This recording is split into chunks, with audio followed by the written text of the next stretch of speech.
Good afternoon, everyone, and welcome to the panel discussion on the Commission of Inquiry report into the assassination of Walter Rodney. This event is hosted by the Office of the Vice Chancellor of the University of the West Indies, the Institute for Gender and Development Studies, both the MONA unit and the Office of the University Director, and the Department of Government. I recognize the presence of our UWI Registrar, Mr. Will Eiton, Mr. Clement C. Eiton. I don't know if our campus registrar is here. She's expected to be here. I welcome her in advance. Of course, that's Dr. Camille Bell Hutchinson. I'd like to welcome in our presence of course, the Consulate of Guyana, Indira Prasad. Welcome. I'd like to welcome Mr. Ryland Campbell, who is with us, and our human rights lawyer, who can forget and ignore, of course, Anthony Gifford. I'd like to welcome the acting university director. It's a little bit weird. I am on leave. And of course, she's holding the fort. Professor Beverly Brand is here with us. Head of the Mona campus unit of the IGDS, Dr. Leif Dunn is here with us.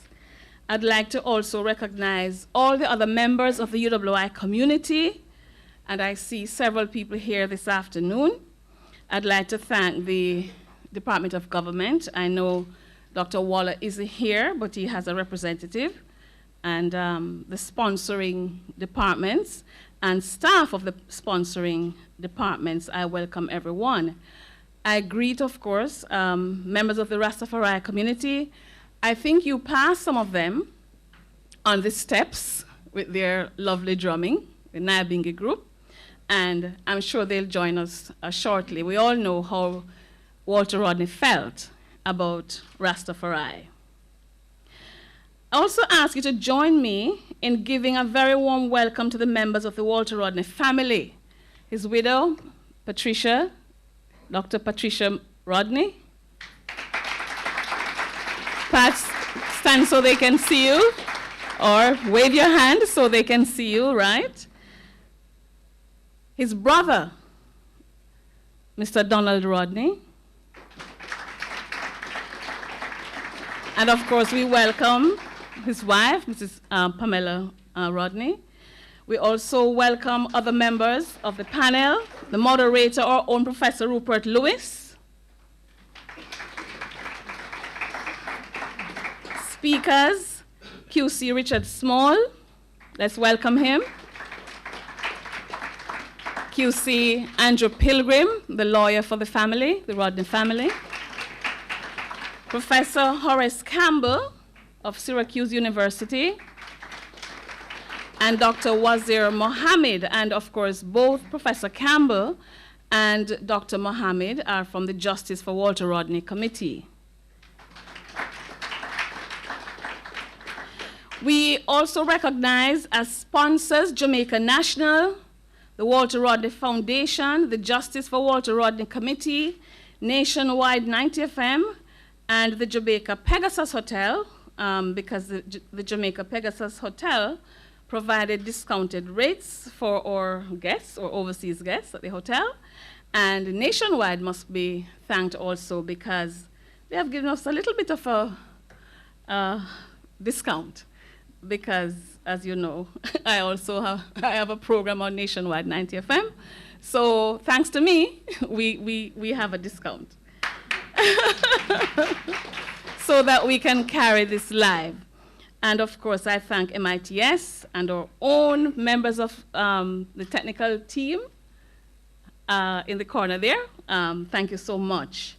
Now, early in the year, I think in February, Professor Horace Campbell challenged me to organize this forum so that the people in this institution, the institution and the country that Walter Rodney loved so dearly, and where he spent too brief a time, would have an opportunity to scrutinize the Commission of Inquiry report into his assassination and engage with his family, his friends, and colleagues on his hopeful beginnings, brilliant intellectual and activist life, and tragic end. I agreed on several conditions. One, Dr. Patricia Rodney, who has become a dear friend, had to be here, and she had to give it her blessings. She did. And of course, Professor Campbell, I said, you would have to be here. He assured me that he'll be here, and he's joined by his wife. Welcome. This is not your first trip to Jamaica, I know, but welcome anyway. And I also said that the Vice Chancellor of the University of the West Indies would have to give this his blessing and provide financial assistance. So, and there were two other conditions. My colleagues in the IGDS would have to agree to this and be supportive. And I said too that the report, the Commission of Inquiry report, would have to be out by then. And we waited long to make this June in the hope that it would have been released to the public. It has been sort of released, not to the public. I know Pat has that on her petition. But nevertheless, public enough for us to be able to have this forum. And of course, all those conditions, or most of those conditions, were met. So here we are with great sponsors, great support. The planning committee went into high gear almost February, I think. We've been doing this a long time. Because as soon as I mentioned the idea, everybody was on board. And although I skipped out on them to take leave and to attend to United Nations commitments, headed by the acting university director, Mrs. Charles Watson, the team never wavered. So here we are this afternoon, 2 days after yet another painful anniversary of his assassination, to reflect on what was, what should have been, what should not have been, what is the experience of the great Walter Rodney. I will leave the outline of his biography and personal reflections about his time at Mona and in Jamaica to others, especially to those who knew him. I never met him, but this is part of what I wrote in my letter to him. The format of the Walter Rodney Memorial Lecture I delivered at the University of Warwick in October 2014, and I quote, "Several aspects of your life have inspired me. Your refusal to imprison yourself within the walls of academia, your deep commitment to activism and public service, your deep abhorrence for, as you put it, lackeys and stooges who hide in the shadow, your sense of political mission, looking out for the interests of the working class and playing a personal role in advancing the cause of black liberation.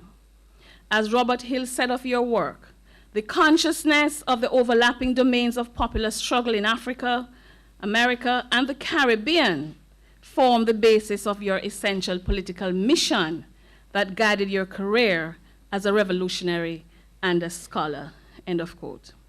And so it is my pleasure to be here and to be sharing with you this afternoon. So let us carry on with the program. I have apologies from our Vice Chancellor, Professor Sir Hilary Beckles. He's not feeling well. But I invite our university registrar to read his message and his remarks to us. Mr. Ayn.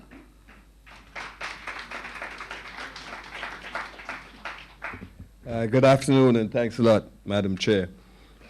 May I pause just to, first of all, recognize our distinguished panel, and also to say a big thank you to the Institute of Gender and Development Studies and the Department of Government at the Mona campus for putting on this very timely and important public forum. As you've heard, our esteemed Vice Chancellor is absent, unavoidably absent. He's not feeling well, and I've been asked to read his message, so I do that right now. Obviously not with his usual eloquence, but I try. Sisters and brothers, please accept this apology for my physical inability to be with you this afternoon. For weeks now, I have been looking forward to participating in this discourse, meeting dear Pat and her family, and sharing ideas with comrades on this crisis in our hearts that will not mend until there is justice and truthful ventilation of the tragedy. Walter was my mentor when I served as a young member of the history department of our university. He was the quintessential university colleague whose teaching and research and public advocacy for justice and development set him apart as a seminal man and mind in the Caribbean's anti-colonial revolution. He was a global symbol of the best of our region had produced, and his insane and untimely death dashed the hopes of progressives and decent citizens and opened a wound our collective wisdom still seeks to heal. Our university community had produced much of him, could not retain the best of him, but must now seek to sustain all of him. This gathering is but the first part of this process of taking responsibility as an ethical academy. We shall meet again as we deepen the dialogue and commit to our obligation to Walter and the truths he pursued. Blessings to everyone and upon this gathering as we welcome home to Mona Walter's spirit that will forever be grounded here. Vice Chancellor Hilary Beckles. Thank you very much, Registrar, for reading the Vice Chancellor's message. I'd now like to call on Dr. Omar Hawthorne, lecturer in the Department of Government, to bring greetings on behalf of the sponsoring Department of Government and in the absence of the head, Dr. Waller. Good evening. 36 years ago, 6 months before I was born, Walter Rodney was assassinated. The life, work, and the death of Walter Rodney has fascinated, informed, and motivated a number of students, scholars throughout Caribbean and the rest of the world. Within the Department of Government, and I'm speaking on behalf of my head, Dr. Lloyd Waller, who is unavoidably absent because he had to travel. Our students within the Department of Government continue to learn, appreciate the life and work of Dr. Walter Rodney. To some extent, we within the Department of Government were hoping that through our teachings and lectures and seminars and public forums such as this, we're helping to shape, create, and carve revolutionary thinkers such as Walter Rodney for the rest of the Caribbean, Jamaica, and the world. We look forward to this evening's report and the informed discussion by the panelists. Thank you on behalf of the department. Thank you very much, Dr. Hawthorne. I'd like to call now on Dr. Adjoa Onora to bring greetings on behalf of the Institute for Gender and Development Studies, the Mona Campus Unit.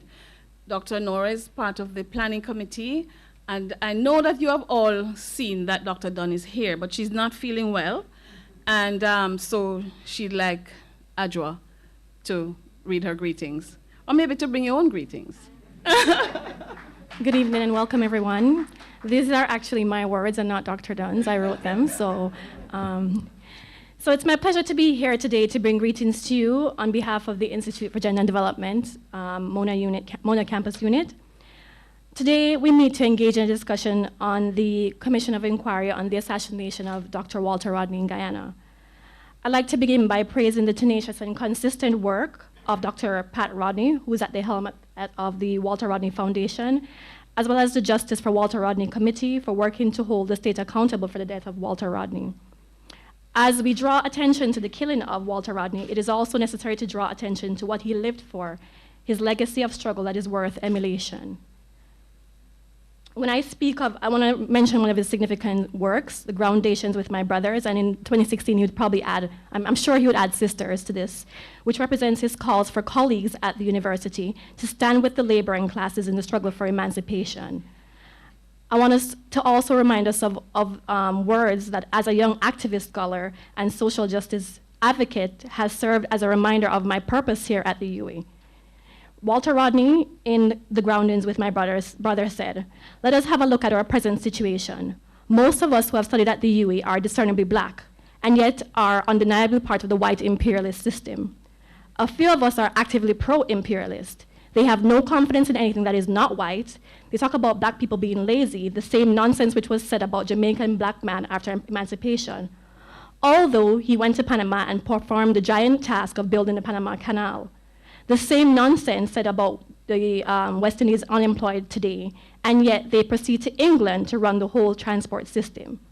Most of us do not go to quite the same extremes in denigrating ourselves and our black brothers and sisters, but we say nothing against the system, and that means that we're acquiescing in the exploitation of our brethren and sistren.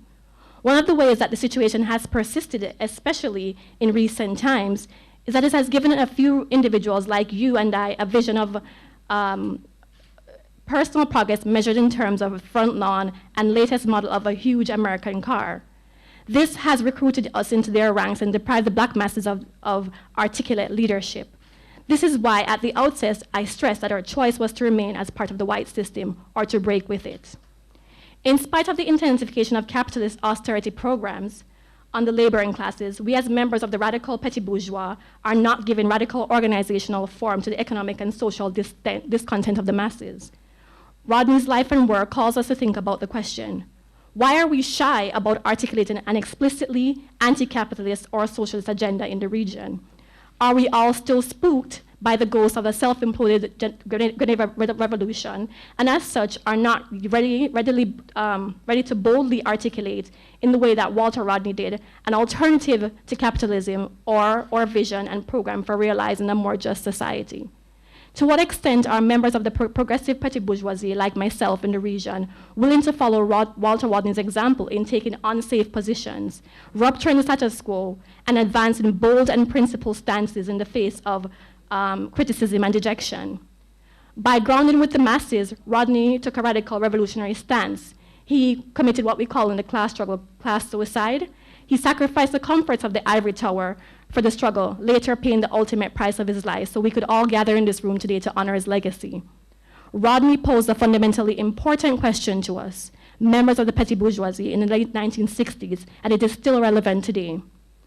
He says, Trotsky once wrote that revolution is the carnival of the masses. When we have the carnival in the West Indies, are people like us here at the university going to join the Bacchanal? Let us do more than honor his legacy. Let us all do what we can through our scholarship and activism to commit to the revolution he started 35 years ago. Thank you for listening, and I hand over to the Master of Ceremonies at this point. Thank you very much, young bright spark in our IGDS, speaking truth to power. So, my role is coming to an end, and it is my pleasure to turn things over to Dr. Rupert Lewis, or Professor Rupert Lewis. Every time I go to a function and Rupert is going to play a role, they usually say, Professor Rupert Lewis needs no introduction, but I am going to introduce him to you. Dr. Rupert Lewis is Professor Emeritus of Political Thought in the Department of Government of the University of the West Indies, Kingston, Jamaica. He has published widely on Marcus Garvey and the Garvey movement, Pan-Africanism in the Caribbean, not only the Caribbean, but globally, and Caribbean radicalism. He was active as a student during 1968 in Walter Rodney's groundings in urban and rural Jamaica, and published Bongo Man, in which some of Rodney's Jamaican writings first appeared. He is author of the book Walter Rodney's Intellectual and Political Thought. He has also co-edited with the late Fitzbaptiste the volume George Padmore, Pan-African Revolutionary. He is editor of Caribbean Political Activism, Essays in Honor of Richard Hart, and he's working on a collection of Marcus Garvey's writings on Jamaica. And I think a lot of us know also that he did co-edit a volume with Professor Patrick Brand on Garvey. So I turn over the proceedings now to Professor Rupert Lewis, who will introduce our panelists and take the discussion. And I think I see the head of the history department, Dr. Kathleen Monteith, welcome. Welcome to other colleagues from the Department of History and Archaeology, and those who have just joined us. And remember, to tweet about what's going on. They'll put that up in a while. That's right. There you go. And remember, we are also streaming live at tv.mona.uwi.edu/UWI-public-forum, so you can tell everybody. Thank you.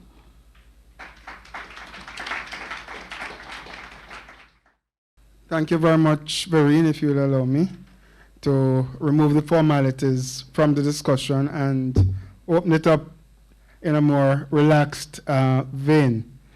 But thanks for your work in organizing this event and your role in the reparations activism. And the IGDS has been associated with these activities, which, as Vereen pointed out, are activities that are done in cooperation with the staff with which she works. I wanted to say a few words on Walter Rodney. If you heard Dr. Omar Hawthorne when she mentioned that the head of the Department of Government was born after Dr. Rodney's demise, you will know that the generation that is now leading UWI is a generation of Rodney's children. Dr. Pat Rodney's children would be in the same age range as the head of Department of Government. So the intergenerational continuity interests me a great deal. And I wanted to go back to a mentor of Walter Rodney, the great Sailor James, and a quotation from his writings on Walter, but also on the Caribbean intellectual tradition. Sailor James wrote, and I quote, "Now I, Amy Césaire, George Padmore, Dr. Dubois, and others were faced with a particular challenge.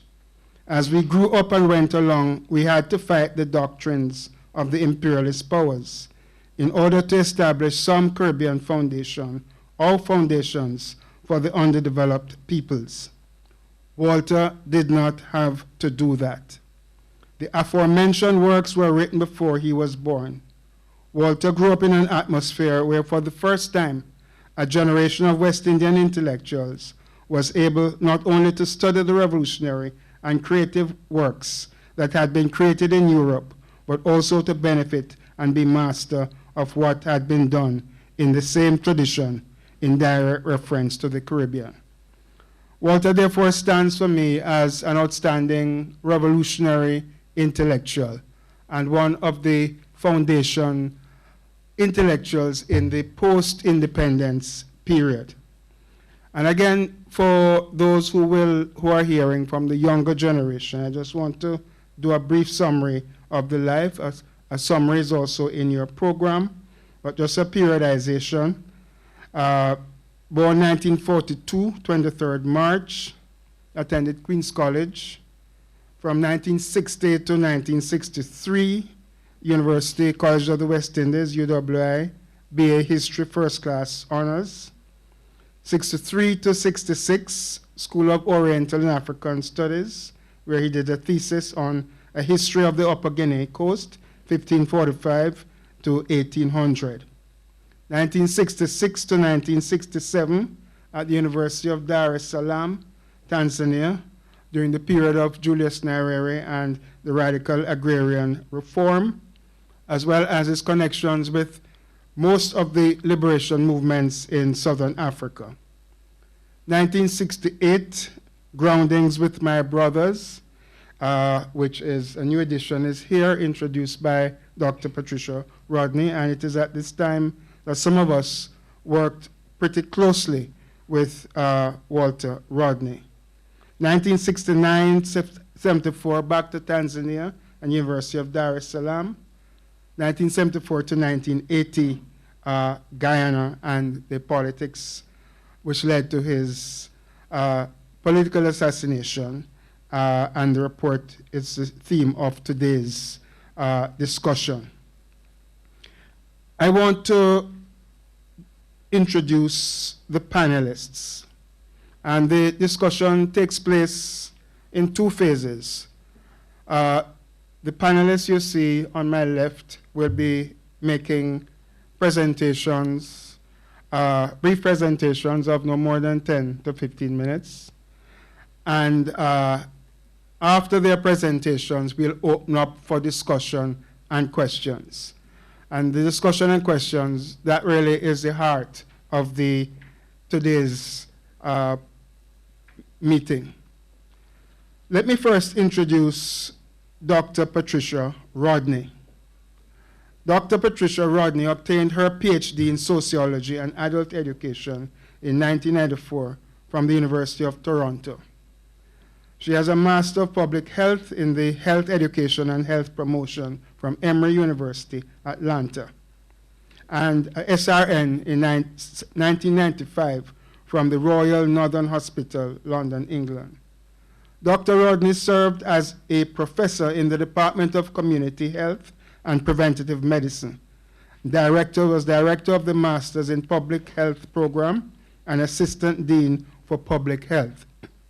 In 2011, Dr. Rodney established Partners in Health, Education and Development, an international development consultancy organization.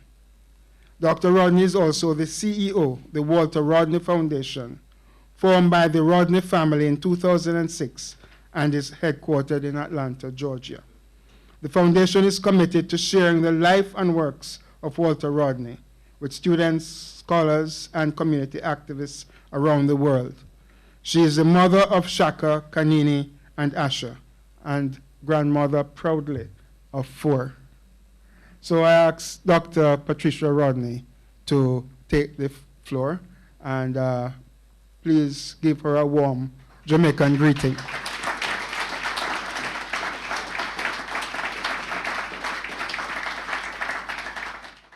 Good evening. I want to say thank you to Vereen and the team who's been able to put this together. I want to approach this from more of a personal level and how it affected my family rather than the traditional way that Walter is seen. And in doing this, I want to refer back to the time we were here in Jamaica in 1968.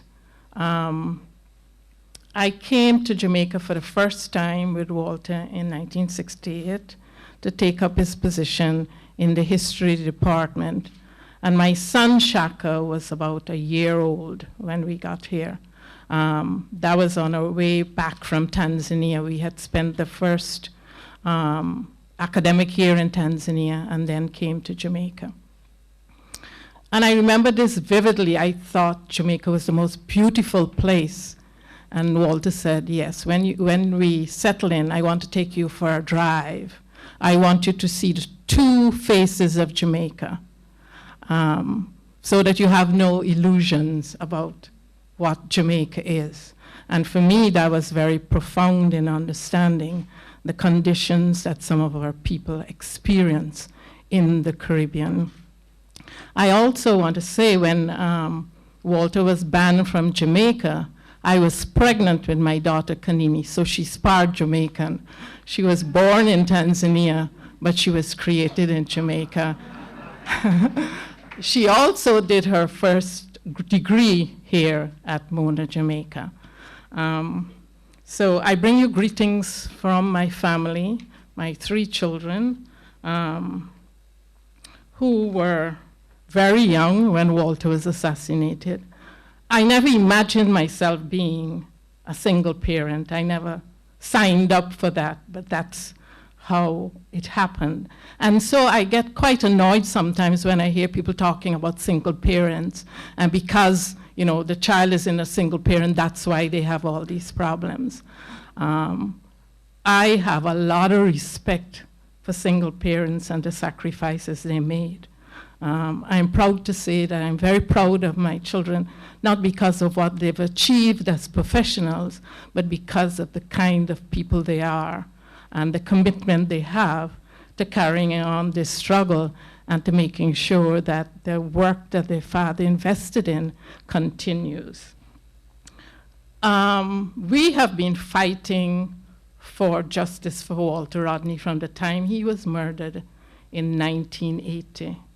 From the time I left Guyana after Walter's funeral and resided in Barbados at the end of June 1980, we have been calling on the Guyana government for an inquiry into assassination. And as we know, that never happened until 2014. I want to acknowledge the job that the commissioners did in terms of the conditions they were forced to work under. I think the report is a very good report. There are other things that could have been done, but we want to applaud them for the work they've done, because without them, we would not have something to work with. So it's a process. The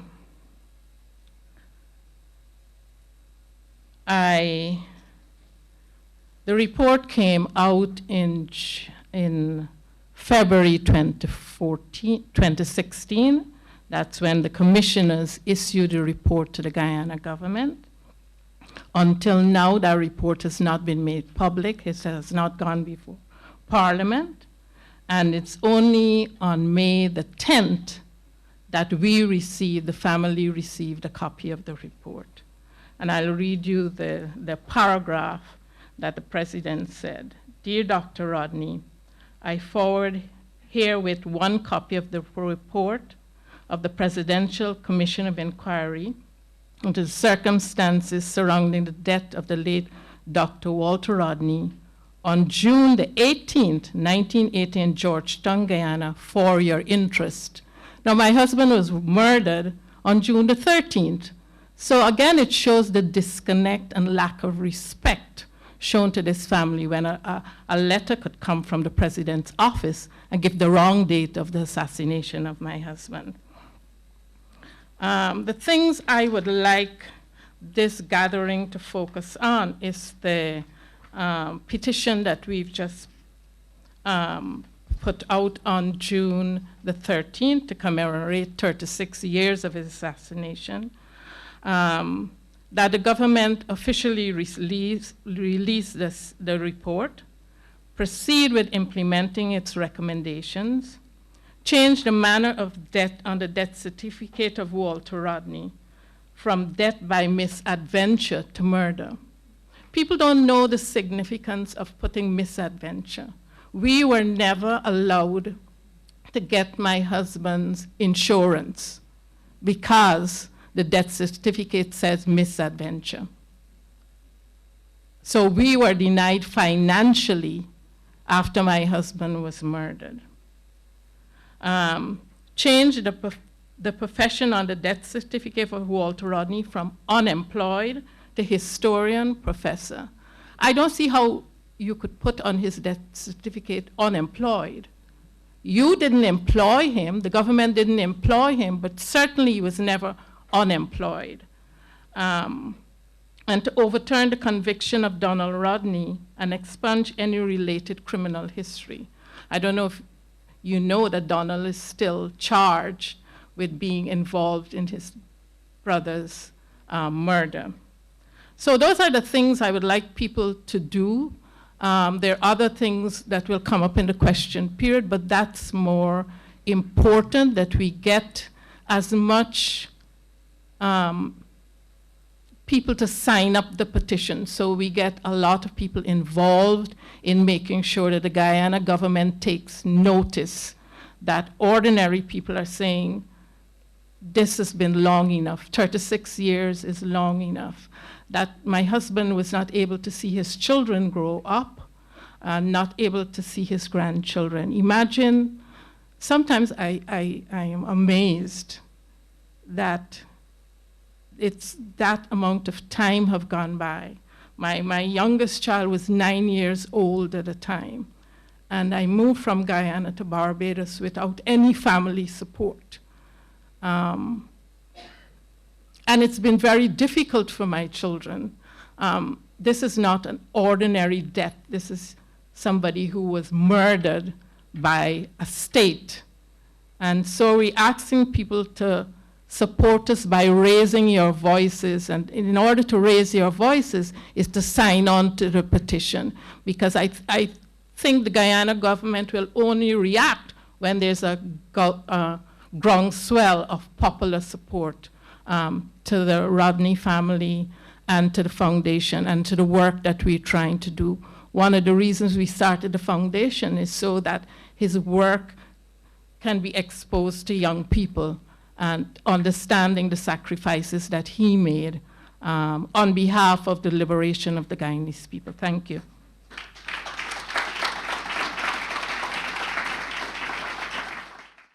Thank you very much, and you'll have opportunities to interrogate Dr. Patricia Rodney. What I'm going to do is to go through the brief biographies of all the speakers, and I'll tell you why. We're going to be joined at 6 by Nationwide, so I want, when they start speaking again, we will have the coverage. I'm sorry that Pat had to go ahead, but your presentation has been recorded. Okay, let me introduce Mr. Donald Rodney. Mr. Donald Rodney is a younger brother of the assassinated Walter Rodney and the last person to see Walter alive, being the eyewitness to the death by concealed bomb on the night of June 13, 1980 in Georgetown, Guyana. Donald Rodney gave testimony to the entire world that he was merely assisting Walter Rodney to collect a partly made walkie-talkie on the fateful night. This was denied for some 36 years by the state in Guyana, which put out and maintained its own made-up version of events. That is, until the recently released Commission of Inquiry report into the death of Walter Rodney. In 1980, Donald Rodney was a quantity surveyor in the Guyana Government Public Service, but was soon dismissed after the assassination, and the immediate trumped-up charge against him by the Guyana police of possession of explosives. An appeal against that false charge is still pending. Presently, Donald Rodney lives between Guyana and Trinidad and Tobago, where he is a construction attorney at law. He is a fellow of the Royal Institution of Chartered Surveyors and holds postgraduate diplomas in development studies, arbitration, and forensic auditing and investigation. Beside Donald Rodney is Horace Campbell. Okay. Horace Campbell holds a joint professorship in the Department of African American Studies and Department of Political Science, Maxwell School, Syracuse University. In 2013, he published Global NATO and the Catastrophic Failure in Libya, Lessons for Africa in the Forging of African Unity. He has also published Barack Obama and 21st Century Politics, a Revolutionary Moment in the USA. He is the author of Reclaiming Zimbabwe, the Exhaustion of the Patriarchal Model of Liberation and Pan-Africanism, Pan-Africanists, and African Liberation in the 21st Century. His most famous book, Rasta and Resistance, From Marcus Garvey to Walter Rodney, is going through its 8th printing. This book has been translated into French, Turkish, and Italian. With Howard Stein, he co-edited the book Tanzania and the IMF, The Dynamics of Liberalization. He has published more than 60 journal articles and a dozen monographs, as well as chapters in edited books. At the same time, he writes regular blogs for the online publications. For the academic year 2016-2017, Professor Horace Campbell has been appointed as the Kwame Nkrumah Chair of African Studies at the Institute of African Studies, University of Legon, Ghana. Andrew Pilgrim, QC, and we have 2 QCs on this distinguished panel today. He is a former president of the Barbados Bar Association. Heading a small chambers in Barbados, he practices in the Eastern Caribbean, generally in the areas of criminal defense and human rights. At present, he sits on the Advisory Committee on Criminal Justice and Magisterial Reform in the Caribbean under the Judicial Reform and Institutional Strengthening Project being administered by the Caribbean Court of Justice. He has been part of national steering committees on penal reform and drug treatment courts, and has sat on the Commission of Inquiry into the operations of the Child Care Board. He represented the interests of the Rodney family at the Commission of Inquiry into the death of Walter Rodney in Guyana. Now we're going to ask Dr. Wazir Mohammed,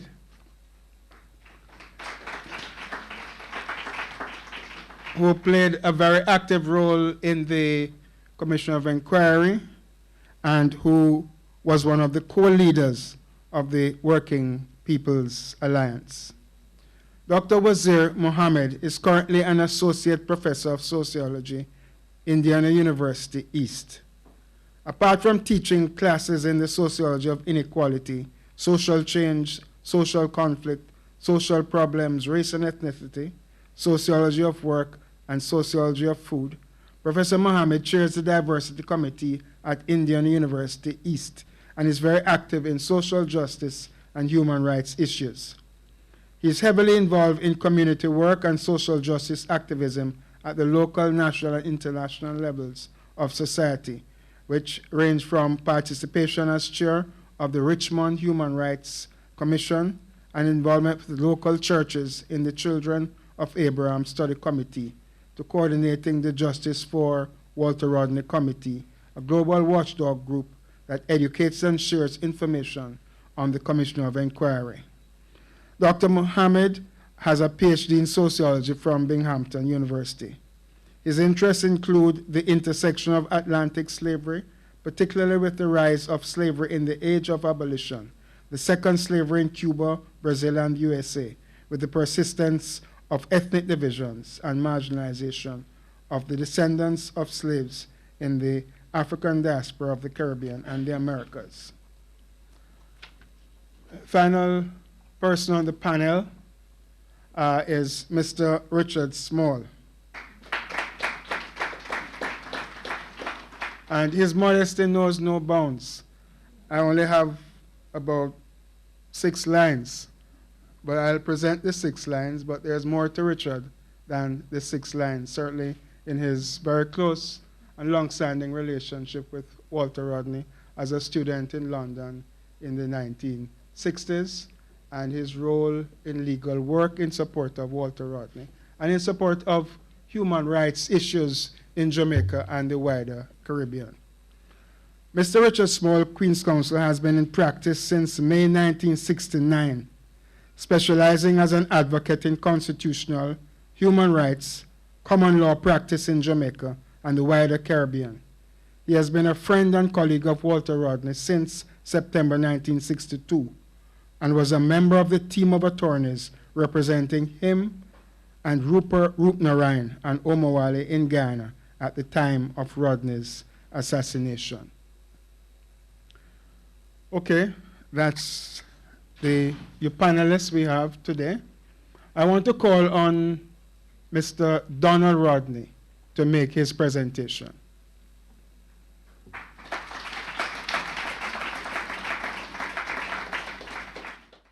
Thank you, Mr. Moderator. And please consider all protocols observed so that I could go straight into saying, brothers and sisters, sisters and brothers, I was an eyewitness to the assassination of Walter Rodney, but I have to say very early that the recently concluded inquiry into the assassination was not the essential piece. My testimony was not an essential piece in that puzzle, because in fact my testimony is recorded as early as mid-June, which was distributed to the public the foreign and the local media in Guyana, and to the Guyana police for all to know and be aware of. But over the generation, that testimony has been denied and countered by the Guyana police, the army, the judiciary, and most vociferously by the political party in power in 1980, and then continuously denied by that political party, the People's National Congress, effectively in control of state power. Now, as to how and in what form the present government will continue to deny the correctness of my testimony remains to be seen. Now that the Commission of Inquiry report is out for all to see. The report, in fact, deals frontally with the role of the Guyana police and the army into the assassination of Walter Rodney. And I can quickly draw your attention to the back of the printed information provided, I think, for most of us. I'm not going to read it all, but it has a section here, significant findings, and it refers to the fact that Gregory Smith was not acting alone. He had the full support and participation and encouragement, and was aided and abetted by the Guyana Police Force, the Guyana Defense Force, agencies of the state, and the political directorate in the assassination of Walter Rodney. One aspect of the Commission of Inquiry report, which we're here to discuss today, received little or no attention, and that was the untruthfulness of the magistrate in my trumped-up trial, which ended in 1982 with my conviction by the state and the dishonesty of the appeal panel in 2010, throwing out my appeal. For the rest of the time allotted to me, I want to focus on these two aspects of the aftermath of the Rodney assassination, because I believe that it highlights the role of the magistrate and the judiciary, or at least a part of the judiciary, in covering up the assassination. And you will notice that when I read that extract from the back of the pamphlet, it referred to the police, the army, and agents of the state. But in fact and in truth, the magistracy and the judiciary, or parts of it, were also under state control. And I want to demonstrate that this evening. Mr. Moderator, before I go on, or as I go on, I wish to recognize the presence here today of Anne Braffett. Perhaps she'll stand. Anne Braffett is a colleague and friend from London, originally from Guyana, and done a lot of work in the support committees in the UK. I also wish to recognize the presence of Hubert Devenish, Dr. Hubert Devenish, and Mr. Sidney Edwards. I don't know if I've caught them by surprise, but I'm trying to show that this is living history here, because these are colleagues of mine from the days of school and have contributed to my own awareness in no small way. So in demonstrating the implication of the magistracy and the judiciary, I framed 3 short questions for the members of this meeting. If those questions, I got the first one up, if those questions seem rhetorical, it is only to emphasize the reality of what happened in the courts, and your responses will be interesting and useful to me. You will see, Mr. Moderator, I have yes and no, and perhaps we can just simply ask a question of yes, and if there's just a quick show of hands, perhaps you can simply say whether it's half, 1/3. We're not really counting them, all right? So I'm just going to read the first one. How many gathered here tonight would like it if your detractor wrote up a description of what you said in an argument and passed it off as your own self-description? How many people here tonight would like that? If you could have a show of hands. Right, I think it's 100% wouldn't like it. Okay. How many would find such a maneuver deeply offensive? How many people would find such a maneuver deeply offensive? You say at least half? Or more? 100%, all right. How many here tonight would sense a real danger? That's number 3 and the final one. If that detractor, acting as an imposter, was operating from a magisterial bench. How many people would sense a real danger if that detractor, acting as an imposter, was operating on a magistrate bench? Again, I don't know if you see half, 3/4. All right. Well, the Commission Inquiry Report has chosen not to highlight this role of the judiciary in covering up the assassination. And even though the record of the Magistrate Court was made available to the Commission, I am sorry to say that I diverge from the view of the Commission in not highlighting this. And that's one reason why I went to the trouble of posing some questions so that you can see what was happening, and I'm going to elaborate now.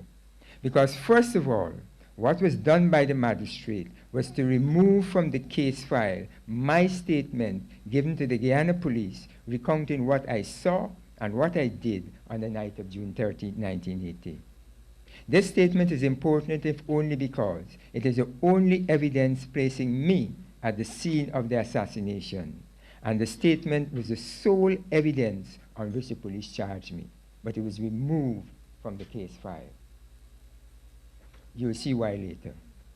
The next crucial thing is that the magistrate scrapped my statement from the dock, given by me in my own defense.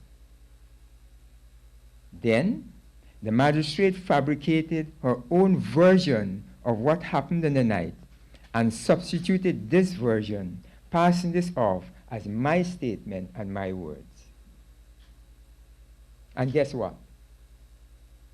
Her version matched the made-up version by the state, the police, the army, and Gregory Smith. And you probably know the name Gregory Smith by now. He was the actual assassin. It was meant to be not just a statement falsified of what was said from the dock, but a perfect confession from the dock, as it matched the official state version for 36 years. Hence, the magistrate has clear links with the perpetrators or was controlled by the perpetrators. But I'm heartened by the response I've had tonight, because in terms of the question, because I've had a bit of a hurdle convincing persons that there is a lot more to my case than simply a falsified outcome. That in the court records today, there is no record of what I said, and there's only a record of what the magistrate said, purportedly by me. Apart from myself, present in the courtroom 34 years ago, and present in this gathering today, is my colleague Sidney Edwards. And Sidney Edwards can say what was the real atmosphere in the court the day I made my statement. So this is another aspect of living history. The two most important things I want to say about the appeal itself, because that was the magistrate court, and I'm wrapping up here, Mr. Moderator.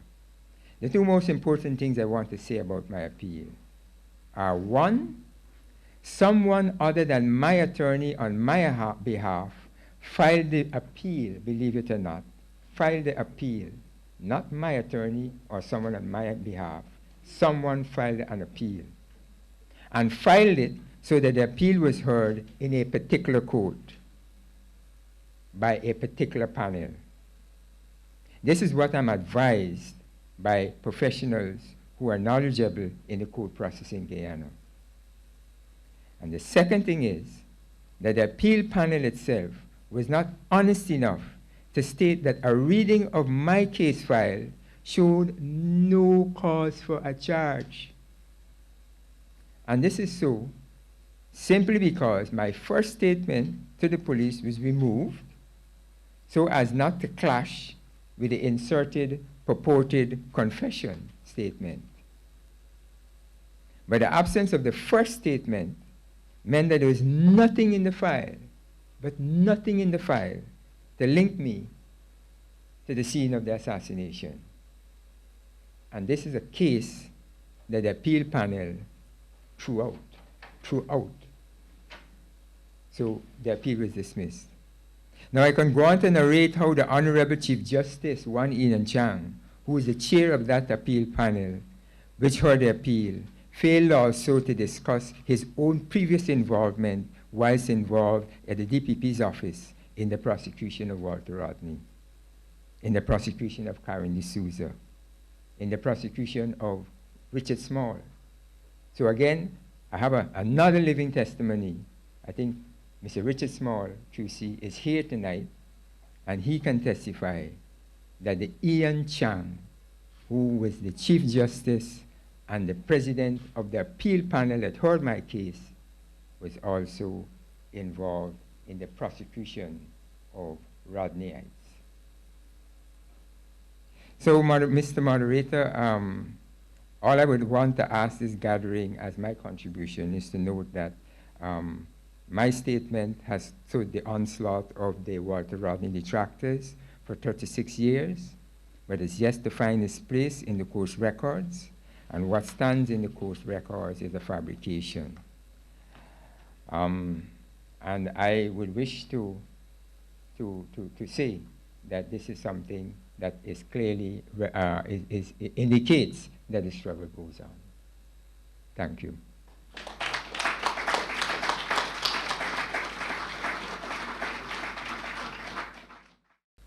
Good evening, everybody. It's so wonderful to see all of you here. And indeed, this is really a very historical moment. Where's my sister Vereen? She's still in the room? When we from the Justice for Walter Rodney Committee turned to Vereen in her capacity, not only as a historian, but also as someone who is taking international leadership on question of restorative and reparative justice, we saw this as part of that tradition of how do we engage the university and how would the University of the West Indies play a leading role in the question of bringing about a break with what has gone on in the state of Guyana in relationship to the assassination of Walter Rodney. So I want to thank the team that worked with the university and all of the departments who worked to ensure that we've had such a wonderful turnout, and to thank everybody in all parts of Jamaica and the world who are listening to this reflection on the Commission of Inquiry into the assassination of Walter Rodney.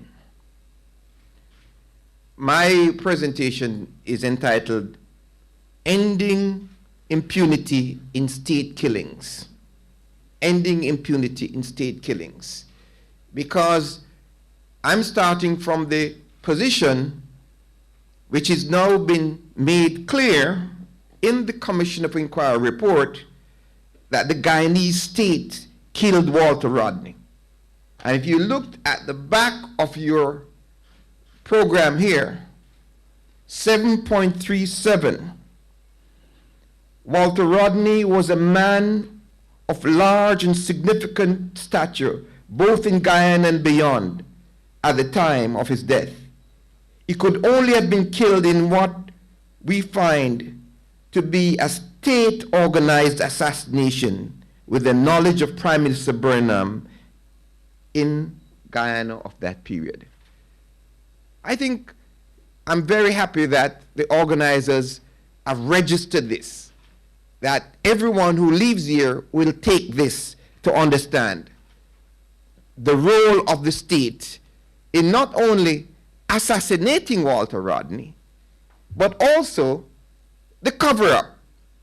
And as Donald has pointed out, and as Pat has pointed out, the questions of disinformation, disregard, and the Commission of Inquiry report and their findings.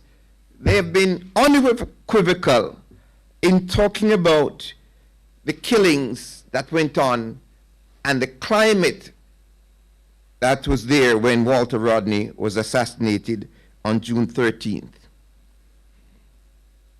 But Walter Rodney, as was outlined in the Commission of Inquiry report, was not only a Caribbean man, a family man, but he was an internationalist.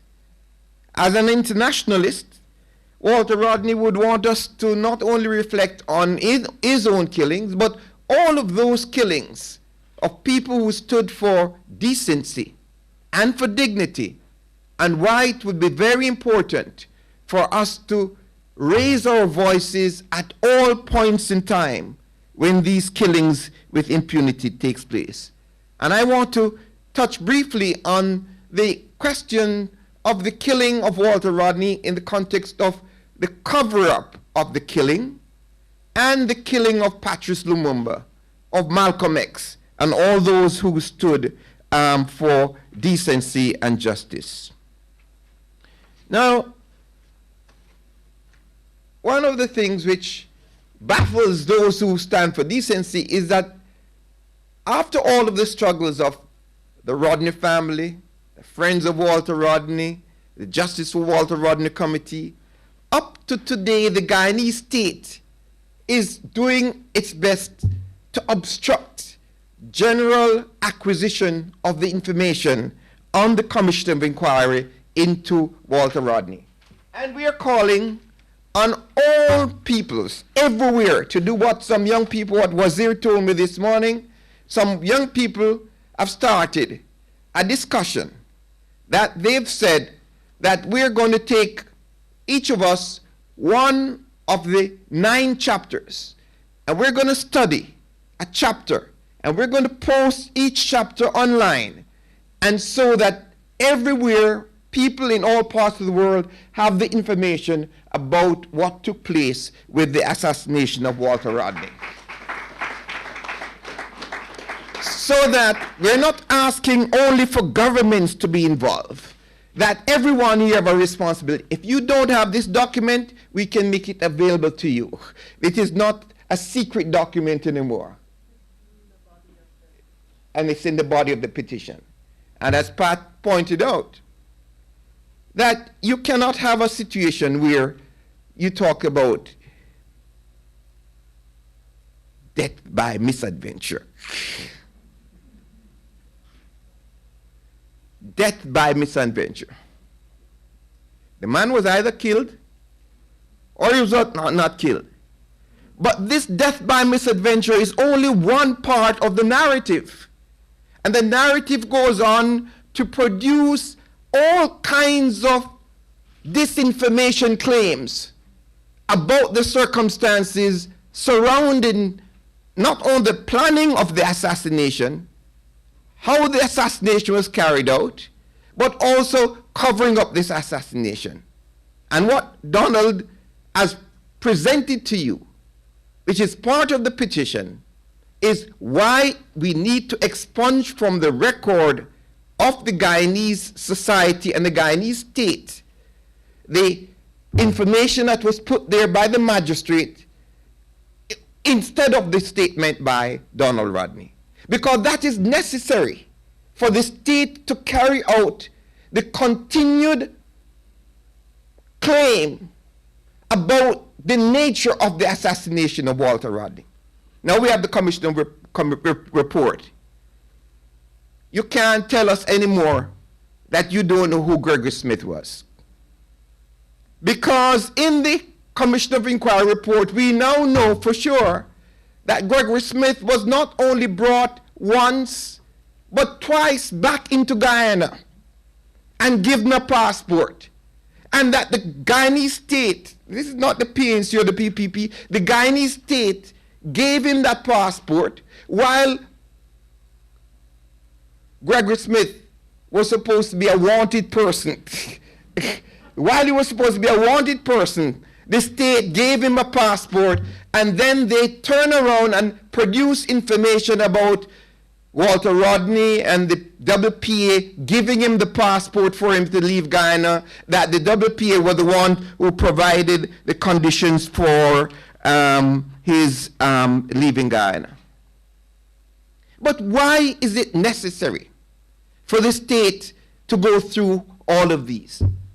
I'm arguing that the state was not only afraid of the person of Walter Rodney, the Guyanese state and all states of oppressors are afraid of the ideas of Walter Rodney.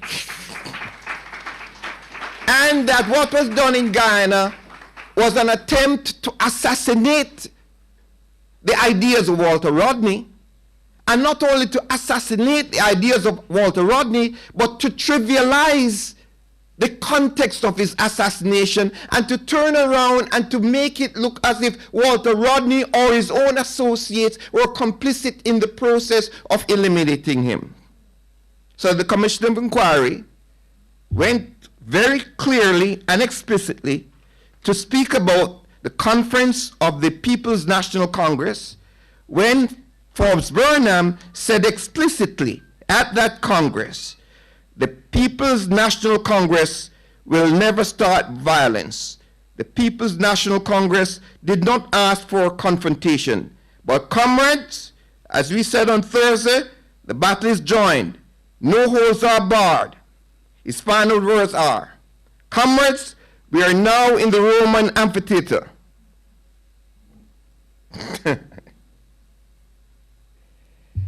The lion and the gladiator cannot both survive. One must die. And we know that the People's National Congress will not die. This was the Prime Minister in putting out his threat to Walter Rodney about who will die.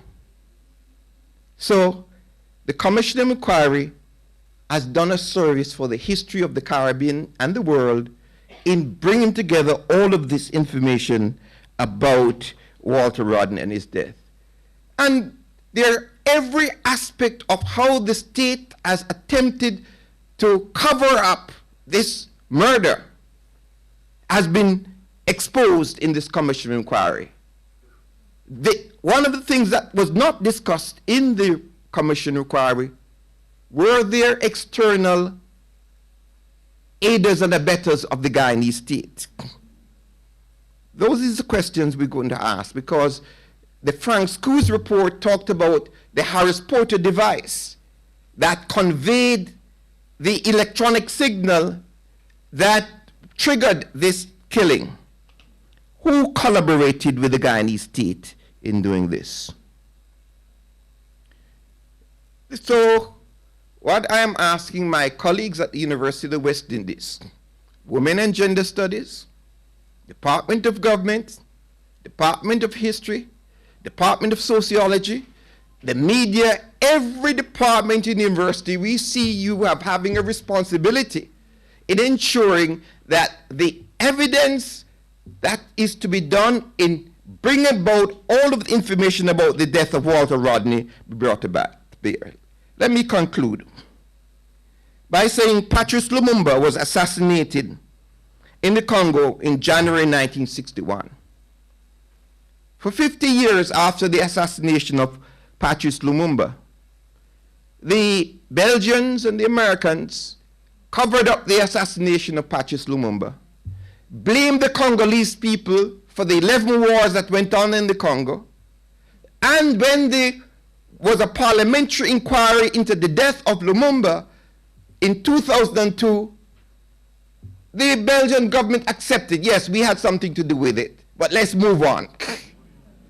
In other words, after years of struggling to establish the truth about the killing of Patrice Lumumba, they accepted it and said, yes, let's move on. And yet carry out the same disinformation about what is the root cause of the problems in the Congo. The Guyanese state wants us to move on and not to continue the investigation and bring into light the work of Walter Rodney. Malcolm X is another abject lesson about the assassination of Malcolm X and the cover-up of the assassination of Malcolm X.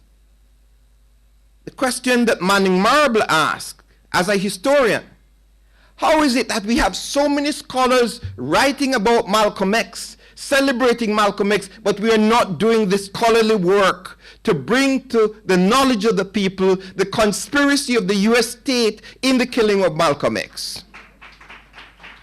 And the fact that they were colleagues of Malcolm X who were complicit in the killing of Malcolm X. So, we would like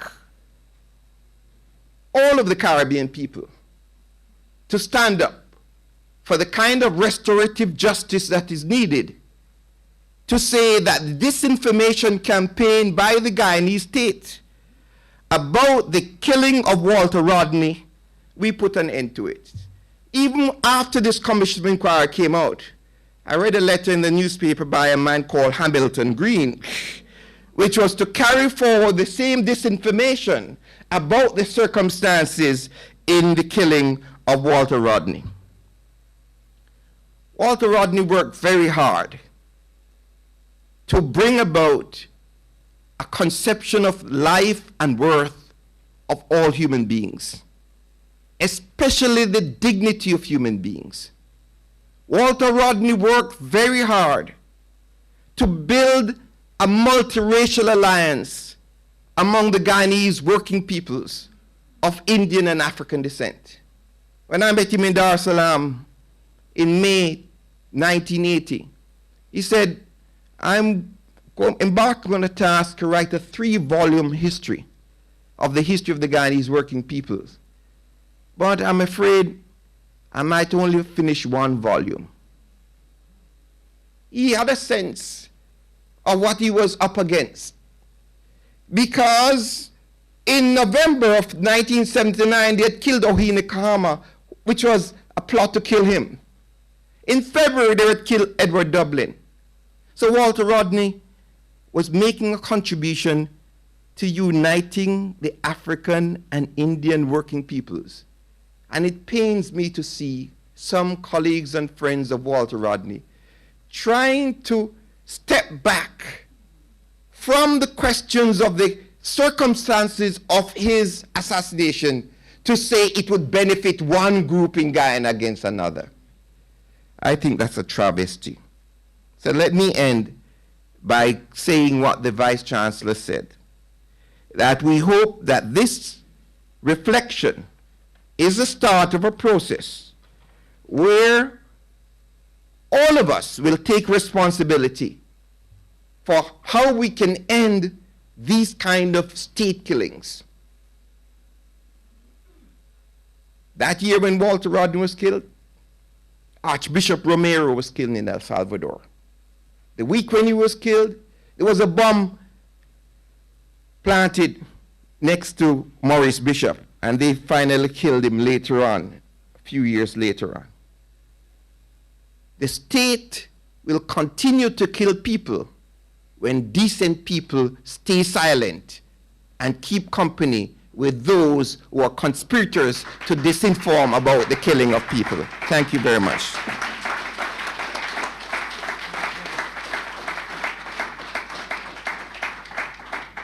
Thank you very much, Professor Campbell. I just want to, for the radio audience in particular, to indicate that we have had 3 presentations thus far. First, Dr.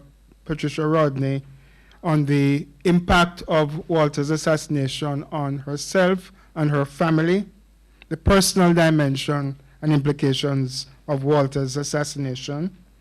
We had Mr. Donald Rodney, brother of Walter Rodney, who was in the vehicle when he was assassinated and who made the case for the charges to be dropped, which he still faces. Horace Campbell has just ending impunity in state killings. And we have a final speaker on the panel and then two discussants. The final speaker is Mr. Richard Small. I want to comment first on the irony that at the university we should be celebrating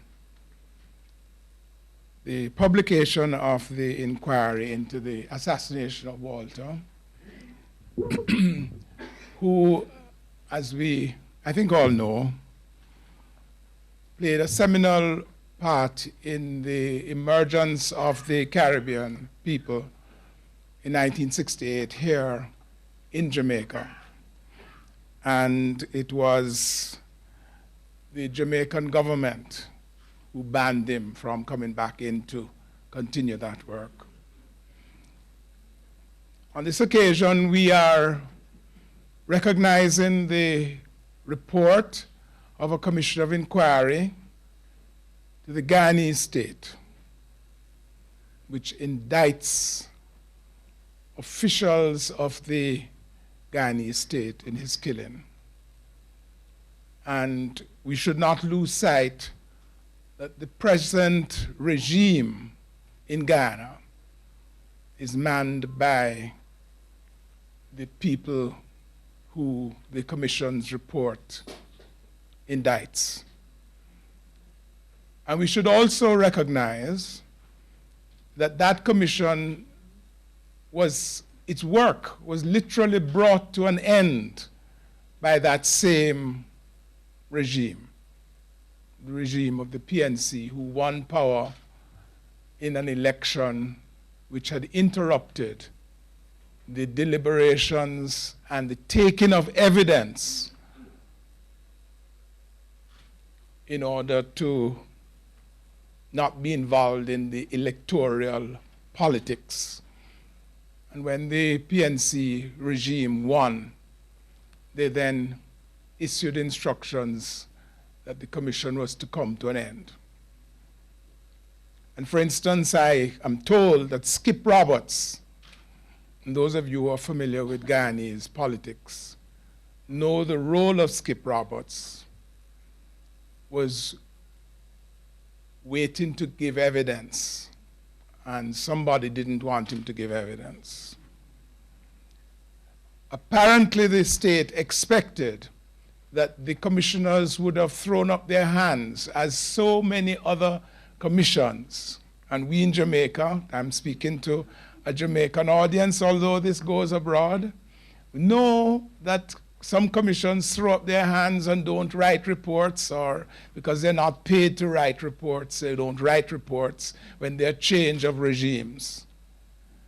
Well, we are grateful to the three commissioners that they persevered despite all the handicaps and obstacles that were placed in their path, and completed their report and have presented a report that can be examined.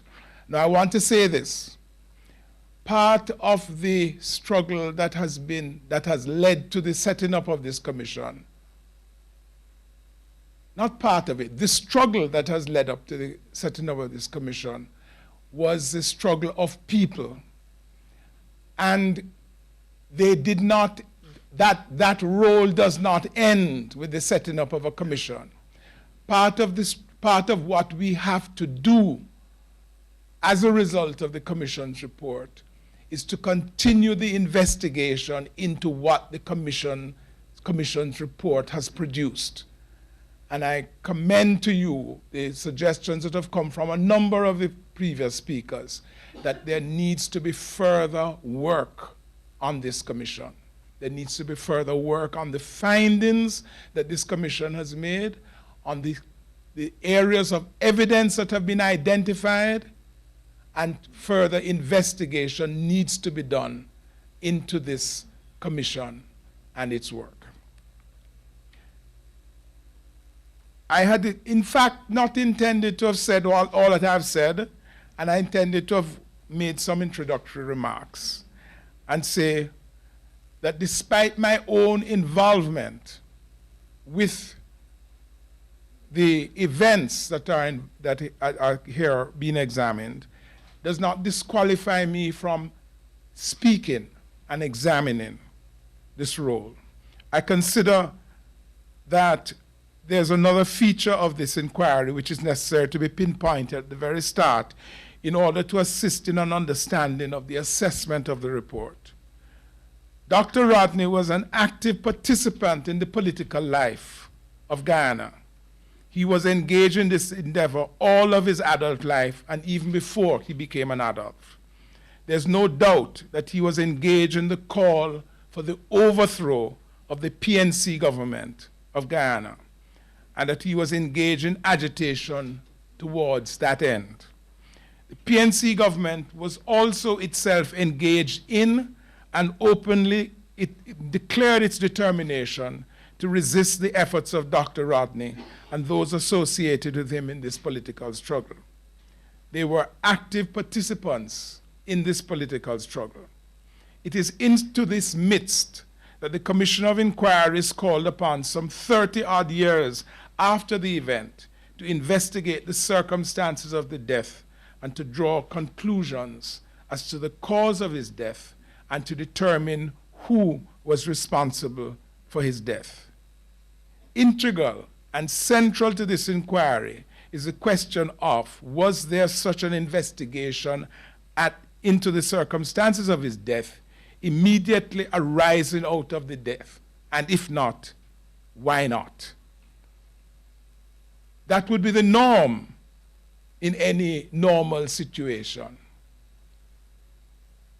And also involved as an inevitable consequence of the long delay in the loss of access to contemporary testimony of active participants in the events under inquiry, and the opportunity of putting specific questions to each participant, and of confronting each participant with the allegations being made against that participant, along with the physical evidence unearthed as a result of active inquiry and investigation being carried into all of the surrounding circumstances. That is a normal inquest. An inevitable aspect of any such investigation, inquiry being conducted so belatedly must be an inquiry into what facilities there were at the time for investigation and inquiry, and what use or non-use was made of those facilities, and the conclusions of fact that can be drawn from the use or non-use of those facilities of inquiry.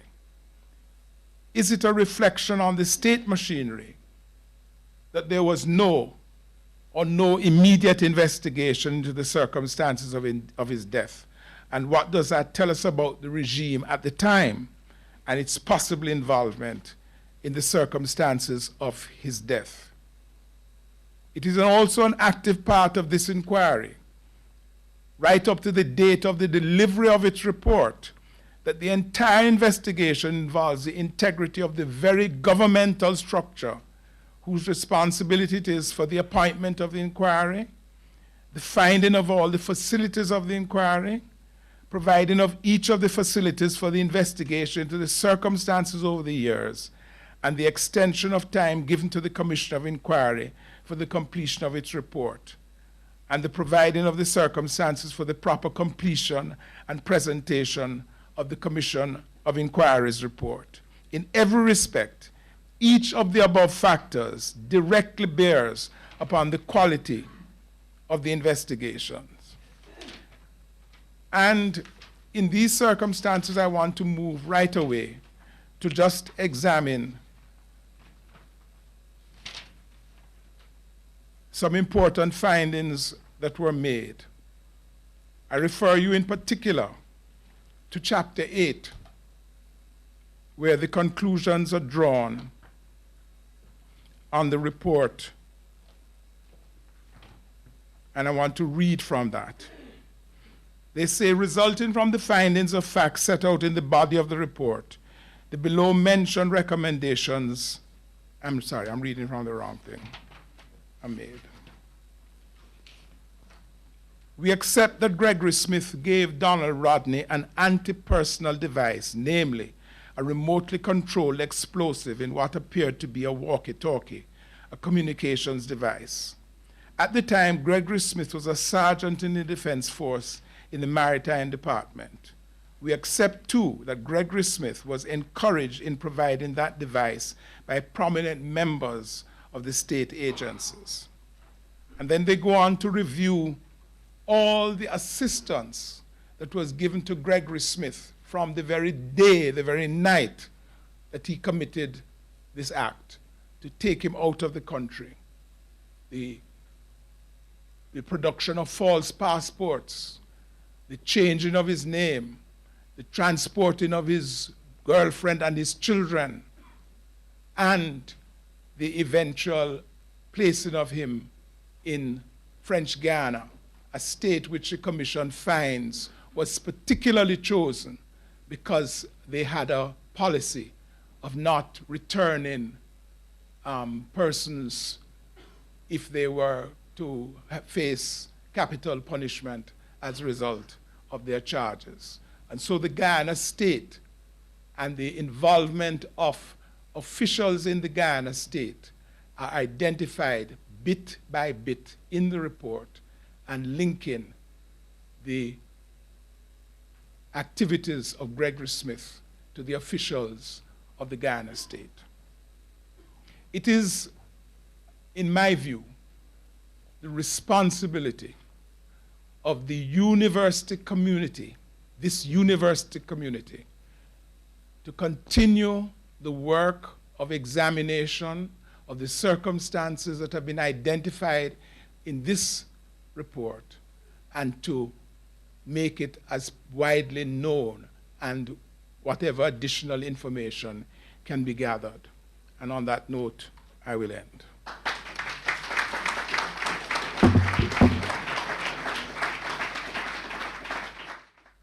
Thank you very much. We close with two discussants. The first is Mr. Andrew Pilgrim, who represents the Rodney family. Good evening to all, and thanks for having me here. I think it may be more useful for me to focus to some extent on whether we accept and understand that the Commission of Inquiry has come to a particular conclusion.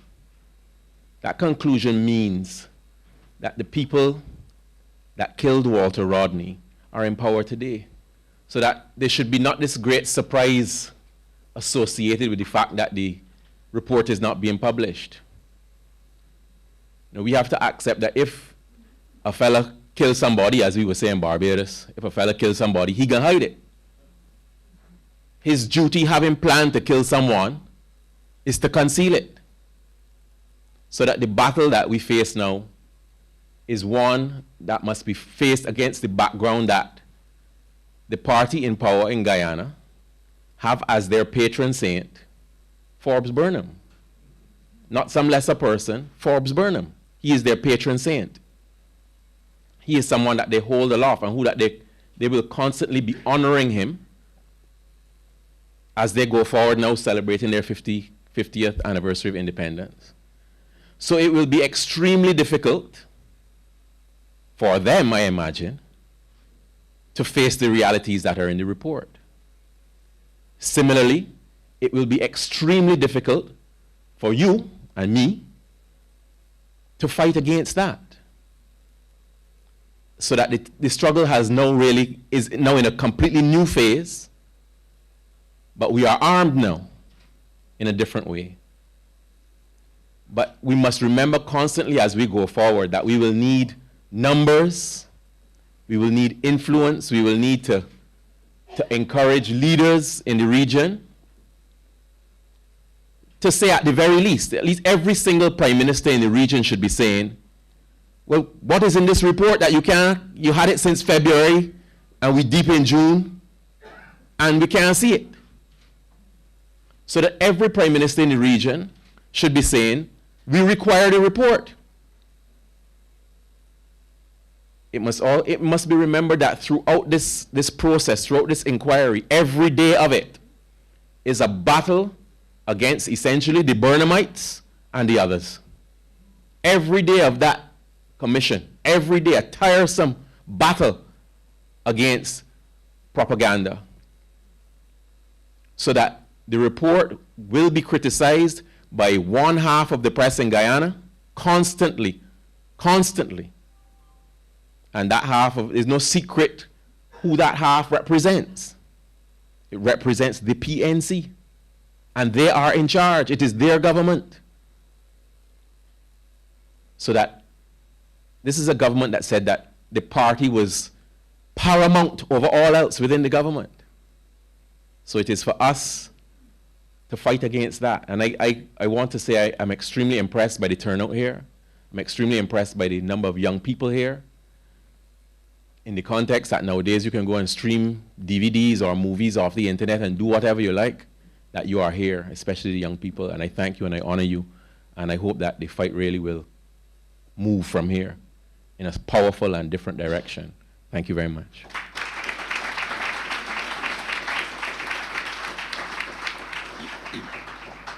Our final presenter is Professor Wazir Mohammed. Thank you, Rupert, and thank you, Vereen, and the University of the West Indies for inviting us here. I want to respond immediately by reading the final section, the final paragraph of the report. And it says, the ethnic divide in the Guyanese society constitute a fragile fault line.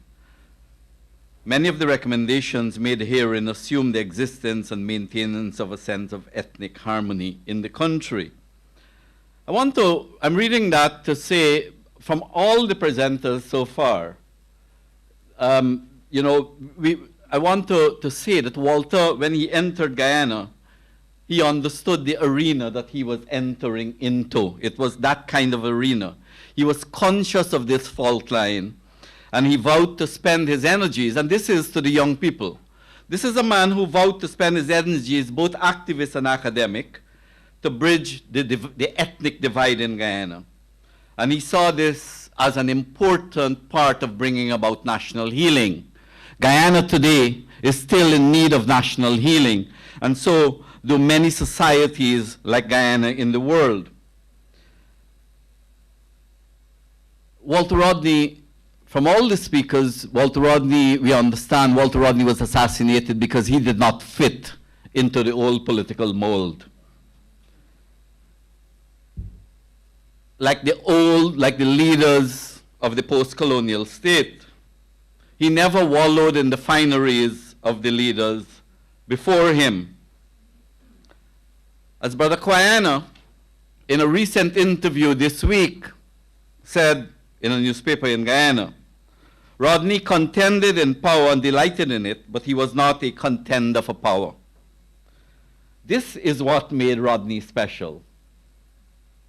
He did not seek legitimacy through competition and contention for power with other leaders. And in the context of Guyana, none of the leaders, those in power and those in opposition, were not happy that he was not willing to play footsie with them on their turf and in their court.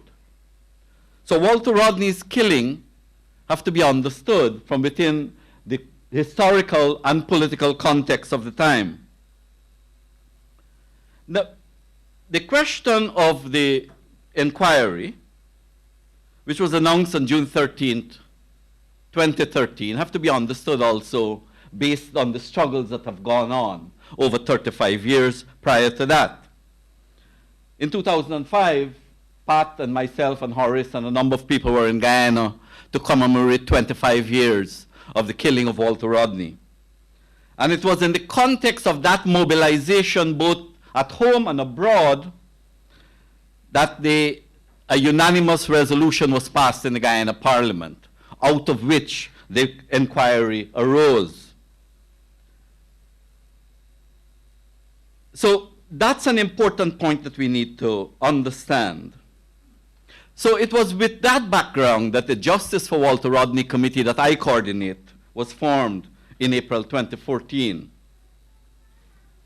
The Justice Committee brought together the core grouping of activists within Guyana and activists all across the world, all across Africa, from Europe, from the Caribbean. Look, we have only reached this juncture because we have struggled to reach this juncture.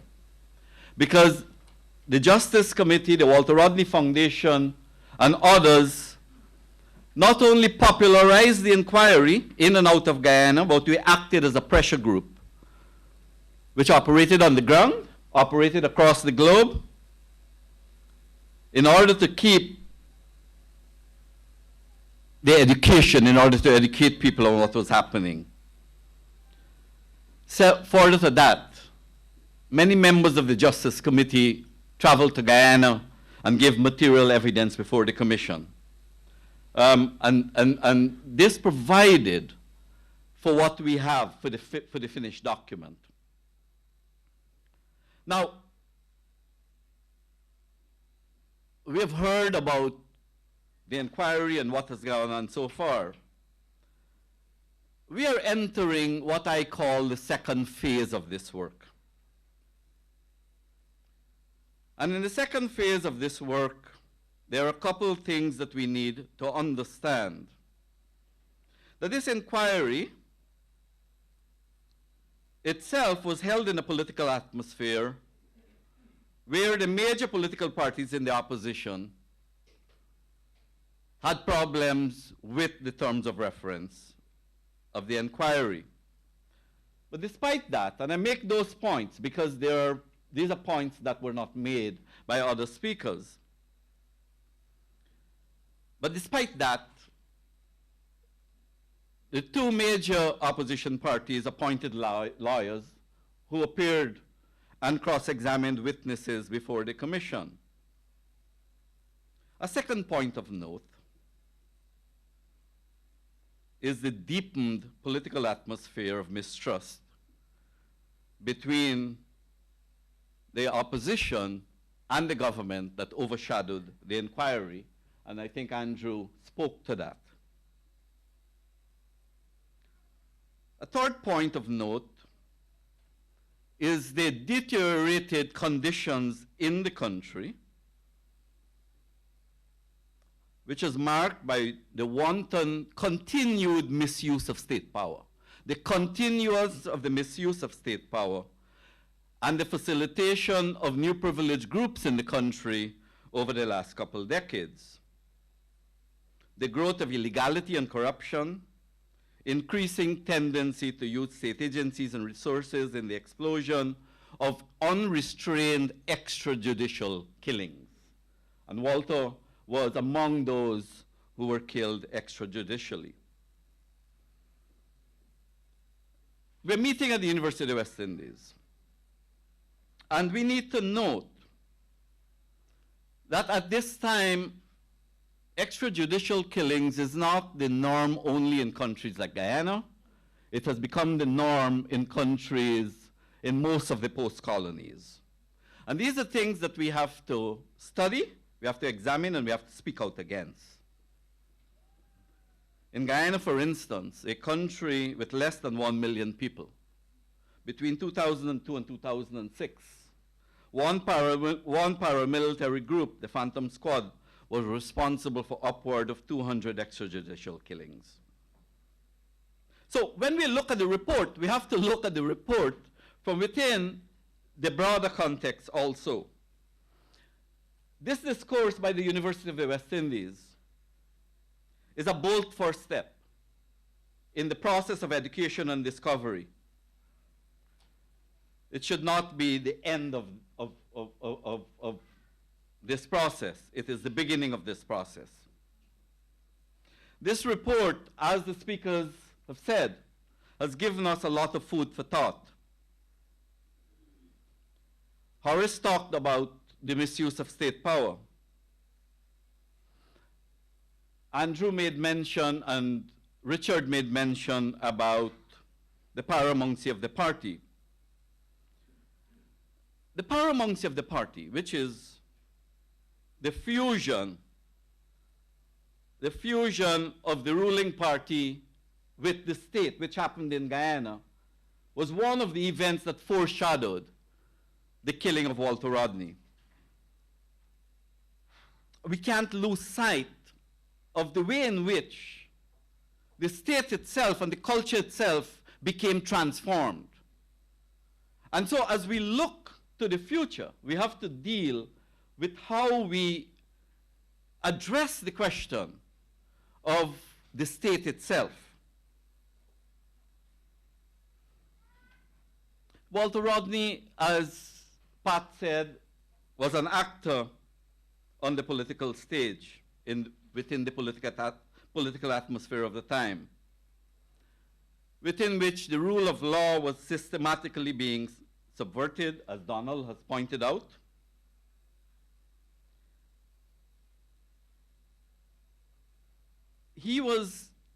His killing was the third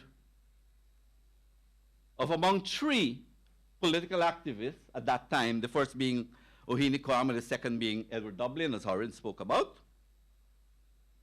And the Commission of Inquiry report on page 56 says that extrajudicial killings was of large significance in their report and in their finding. The report also talks about the incompleteness of police investigation and the failure to follow up leads. I know that a couple speakers have talked about the SKU's report, but I want to give you a flavor of it. To fully understand the systematic subversion of the rule of law and the collusion of the state in the killing of Walter Rodney and the subsequent attempt to cover up the crime, attention must be placed on the evidence laid before the Commission and the conclusions drawn by the commissioners from such evidence. A significant chunk of the report addresses directly the police investigation and their failure to follow up. Contained within 3 of the 10 files provided by the police. Remember, the police made 10 files in their investigation on Walter Rodney, 7 of which disappeared. They produced 3 files, and contained in one of those 3 files was the report of Dr. Frank Skuse, a forensic scientist attached to the British Home Office, who was brought to Guyana by the government to carry out forensic tests and assist the police in their investigation. Now, this is the tricky part. In spite of Skuse's findings that the device that exploded in Rodney's lap could have been detonated by an external, by receiving an external radio signal at the appropriate frequency, and the report gives the frequency, 151.25 megahertz. There was never any attempt since 1980 for the police to follow up, to find out where the signal came from. This was available to the police and since 1980. Nothing was ever done to follow up. And then Horace and Richard talked about the failure to arrest and charge Gregory Smith. And the report deals with those things in a complete way. The report also gives complete detail of the movement, the transportation by the army of Gregory Smith to a remote location and the transportation of Gregory Smith out of the country. So, I'm coming to the end. And so the report concluded that in the end it is clear to us that the police were unprofessional, extremely inefficient in turning a blind eye to the obvious, or deliberately botched the investigation in Dr. Rodney's killing, or were complicit with others. Now, we have this report. The report that says that the state was involved But the state is not static. The state is not static. We're seeing the same state in South Africa. We're seeing the same state in Jamaica. We're seeing the same state in Kenya. It is the same state that is carrying out extrajudicial killings all across the world. We have our work cut out for us. So the question for us is, what do we do? Do we see this as a moment, or is this part of a culture? Part of a pattern of increasing politicization and militarization of the state. Militarization and politicization of the state is not only about Guyana. It's a global problem in the post-colonies. State-sponsored violence against dissent is growing in the post-colonies as we speak. From all the evidence available to the on the political deterioration and growing inequalities between the political ruling classes and the peoples in the post-colonies, it is incumbent on us, those of us who are doing research, those of us in the universities, and everyone, to use this report not as a moment, but as an example to shine light on the misuse of state power very close and very far from us. Because within our midst, wherever we live, there is misuse of state power. We don't have to go far to see that. And in conclusion, let me say this report is partly public, and it should be scrutinized by everyone. And this is what is important, because some people have begun to question the report. It should be scrutinized by keen judicial minds in Guyana, the Caribbean, and beyond. From the Justice Committee point of view, and from all of us, from the Walter Rodney Foundation, and all of us who have fought 36 years for justice for Walter Rodney, we look forward to engage this debate. We look forward to healthy debate and engagement because, from our view, this is an indictment on the nature of the state and the way power is stingingly exercised by rulers in favor of those who support them in their short-term goals of survival. So, sisters and brothers, with these few words, I want to say, Walter Rodney lives.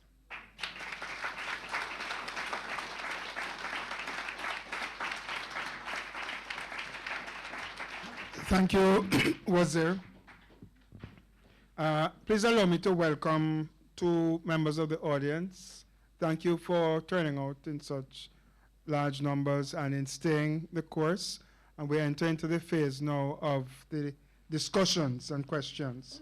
But I'd like to welcome Mr. Bert Samuels, who is the brother of one of the commissioners of inquiry into the Rodney assassination, Mrs. Jacqueline Samuels Brown, QC. But Mr. Bert Samuels, if you'll please stand. Who is a human rights lawyer in his own right. He left, sorry. I'd like to also welcome Dr.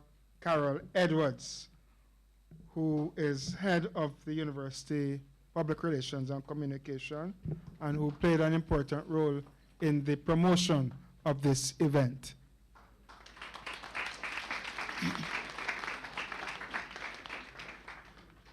We now open the floor for comments and questions. So over to you. I'll ask the panelists to use the mic at the table to respond to the comments or questions. And could you use the mic, because this event is being recorded and it's being transmitted on UWI TV and nationwide. So please come forward with your questions and comments. The panelists have left you silent. That ought not to be the case. Can I ask Professor Figueroa? He has the first. Yes, I just wanted comment. to make, is this on? Yes. I just wanted to make one small point that is not only in the so-called post-colonies that inappropriate use of state force and extrajudicial killings are taking place. These things are happening in Britain and the United States, and there have been commission of inquiries into those things as well. The other thing is, the point about history is that many of the extrajudicial conditions that take place in the so-called post-colonies, as in the case of Lumumba, are with the complicity of so-called non-post-colonial states. I thought that was an unfortunate reference, but I just want to underline that fact. Thank you. The broader scope of extrajudicial killings in industrial developed countries as well as the post-colony. Yeah, can you want to? Yeah, I think that, let me say that I also meant at that stage to include the question of what is happening in the enclaves, in the post-colonial enclaves in North America and in Europe. Because yes, you're right, there are extrajudicial killings in the enclaves of the post-colonial enclaves within North America and Europe, and the speaker was correct. Open for discussion. There should be no, yes, at the mic. I just have a few words of commendation for the organizers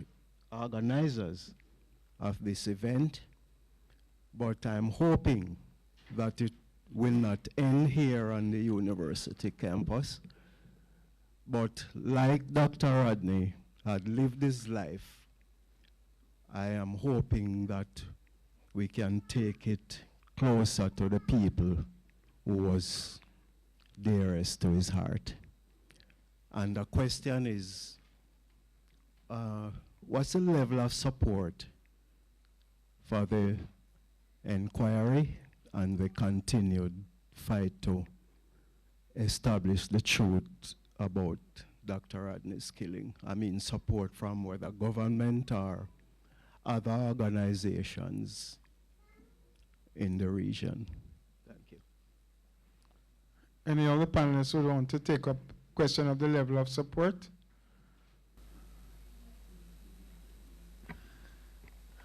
The support in the region has been very disappointing, I would say, especially from even, I would say, sympathetic governments.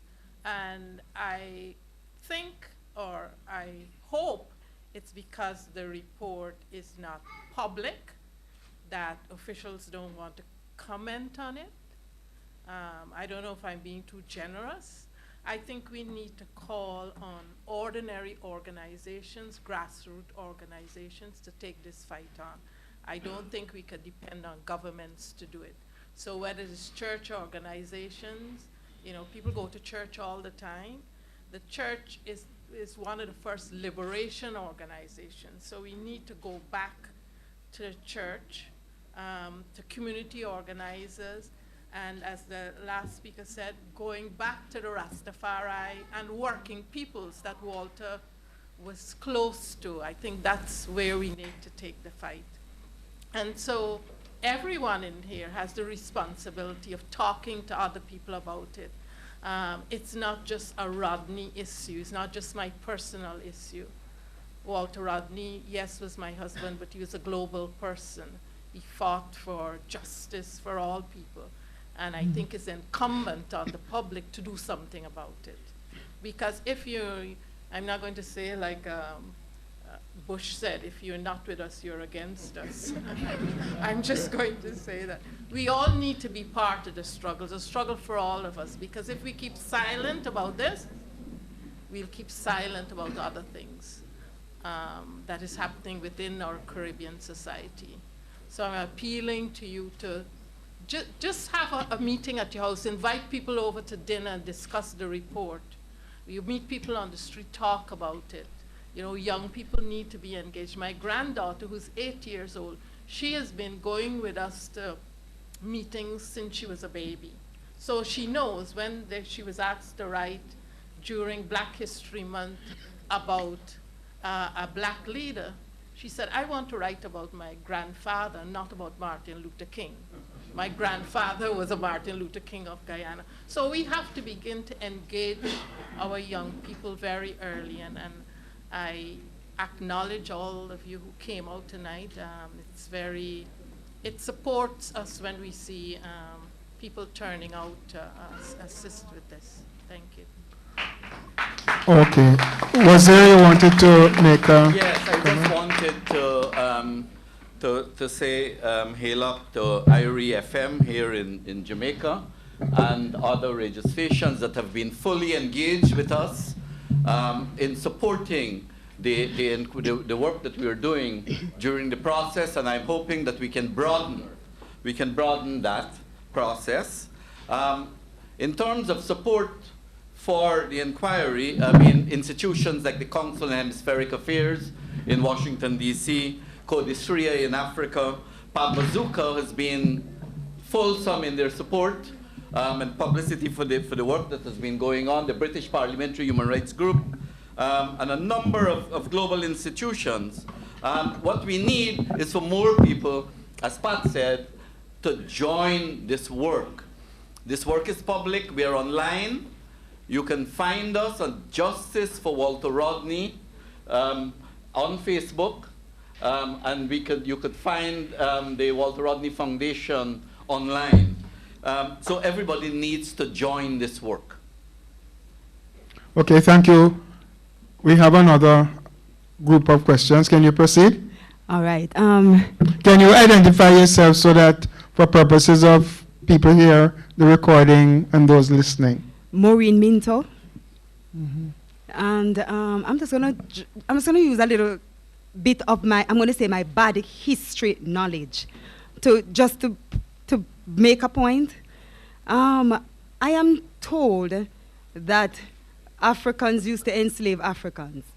That the type of enslavement that Africans had was pretty much like what we still have here in Jamaica, where one person was in a bad position and they would go and work for another person, and they were actually called a slave, but they were actually treated as a part of the family rather than what we had, like the chattel enslavement. I was told, my bad history now tells me that when the Caucasians went to Africa, the Africans thought that they had that kind of a friendly enslavement. Yeah. You know, the friendly enslavement, like the Bible tells us, like Joseph was a slave in Potiphar's house, but even though he was a slave, he was in charge of Potiphar's house. That kind of a friendly enslavement. Okay. So my bad history tells me that when the Caucasians actually went to Africa, the Africans thought that that was the kind of friendly enslavement that we would have been exposed to. And therefore, they willingly gave and sold their brothers into slavery until the report actually came that, man, wow, this is a completely different kind of slavery. I'm also told that our elders... Okay, can you please wrap up? I'm getting to the point. I'm getting to the point. Because there are other people who want to participate. Yes, sir. I'm also told that when our elders there found out, they tried to stop it, but because the Caucasians gave guns and powers to some evil brothers that actually lived on the continent, they were not able to stop it. So by force, no, black people were actually given into slavery. Then these same black brothers were actually given power and became leaders. I'm afraid I'm finishing now. I'm finishing please, now. You need to finish. No, my question now is, should we be surprised that many of the governments of the countries all over the world where black people reside have leaders like the ones that were placed in power by the Caucasians? And finally, we are having a reparation march. Let me just use this opportunity to say to those who are interested in reparation, on August 1st, we are organizing a reparation march. Persons who are interested, you can always go on my Facebook page. It's Maureen Minto, or healthylivingherbal.com if you want to be a part of the reparation march. Thank you. Thank you. Okay. Any comments? Okay, next question. I don't have a comment. My name is Minion Phillips. Sister Minnie. Okay. I hear everybody. No. Okay. Sister Minnie, please. Yeah, okay, let's listen carefully. I heard everyone talk about intellectual, about Professor Rodney. Well, I know him very much. It wasn't growing with my brothers alone. He was growing with his sisters too, in Jamaica when he were here. And he came and told us about Africa and development of Africa. And he used to sit in Augustown with us and grown with his brothers and his sisters. And a lot of people in Jamaica knows him very well. And one of the things I want to ask Mr. Jerry Small and I, they lock us up after they banned him from Jamaica, said that we were overthrowing the government. And I want to say Jamaica first refused Mr. Rodney. They sent him out because I think they organized was to kill him from that time. And Jamaica government banned him first from this country. Hugh Shearer was the first one that banned Mr. Rodney. So it's not only Guyana kill him alone, Jamaica helped to do it. Okay, that was Sister Minnie, who was a close associate of Walter Rodney in 1968, along with Jerry Small, who is taking her photograph. They were teenager activists at the time in 1968. Thank you. You too, my brother. And I want to say welcome. Yes, teenager, yes. Yeah. And I want to say welcome to Sister Pat back again in Jamaica. Yes. We love you very much. Yes. Okay. Okay. Dr. Rodney would like to respond to you, Sister Minnie. I just wanted to say thank you for being here, and to Jerry. And one of the projects we do through the foundation is called the Legacy Project, and it's really recording voices of people who knew Walter, whose Walter's work had an impact on them. So that's very important, what was just said, and perhaps, Jerry, if you can record it and send it to us at the foundation, because this is one of the things we want to do to inspire young people, that here Walter Rodney had an impact on people throughout the world. So thank you. Okay, we don't want to miss the opportunity of our panel being here. I know many of you may not have read the Commission of Inquiry report, which is accessible on the www.change.org website. So please make sure that afterwards we get familiar with it. But we have people here who have special knowledge and involvement. So we want to have questions that take advantage of their presence here tonight, in which University of West Indies has an interest, as the Vice Chancellor indicated, in pushing the process further. So please make your questions or comments specific to the report. Greetings once and once. My name is Boja. Someone in the panel made, maybe it's a question, I forgot who it was. But when I heard it, my ears kind of pricked up. Basically, this person was asking, they murdered Walter Rodney. Why is it that when they kill our black heroes, we just continue as if it's business as usual? This whole world, is a plantation. It's a plantation.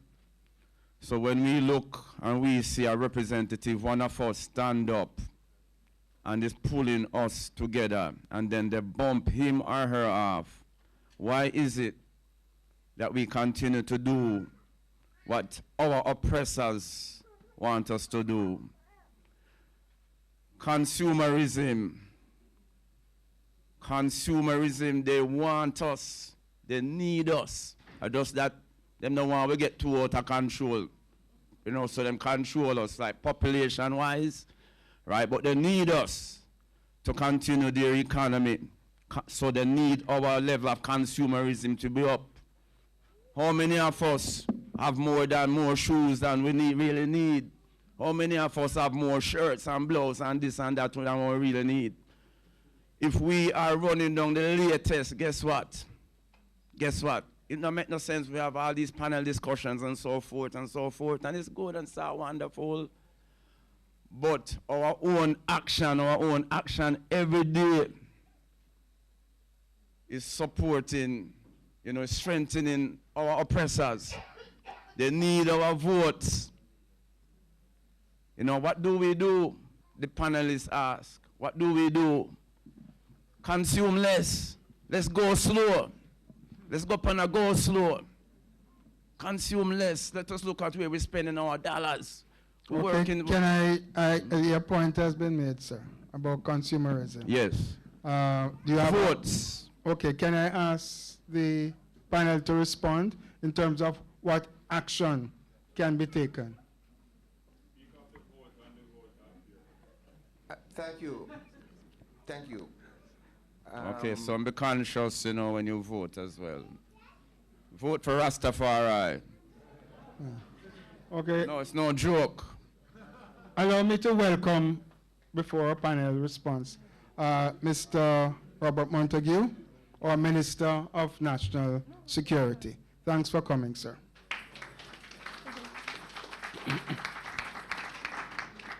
Yeah, I think that the last comment raises questions about our response to the killings of individuals.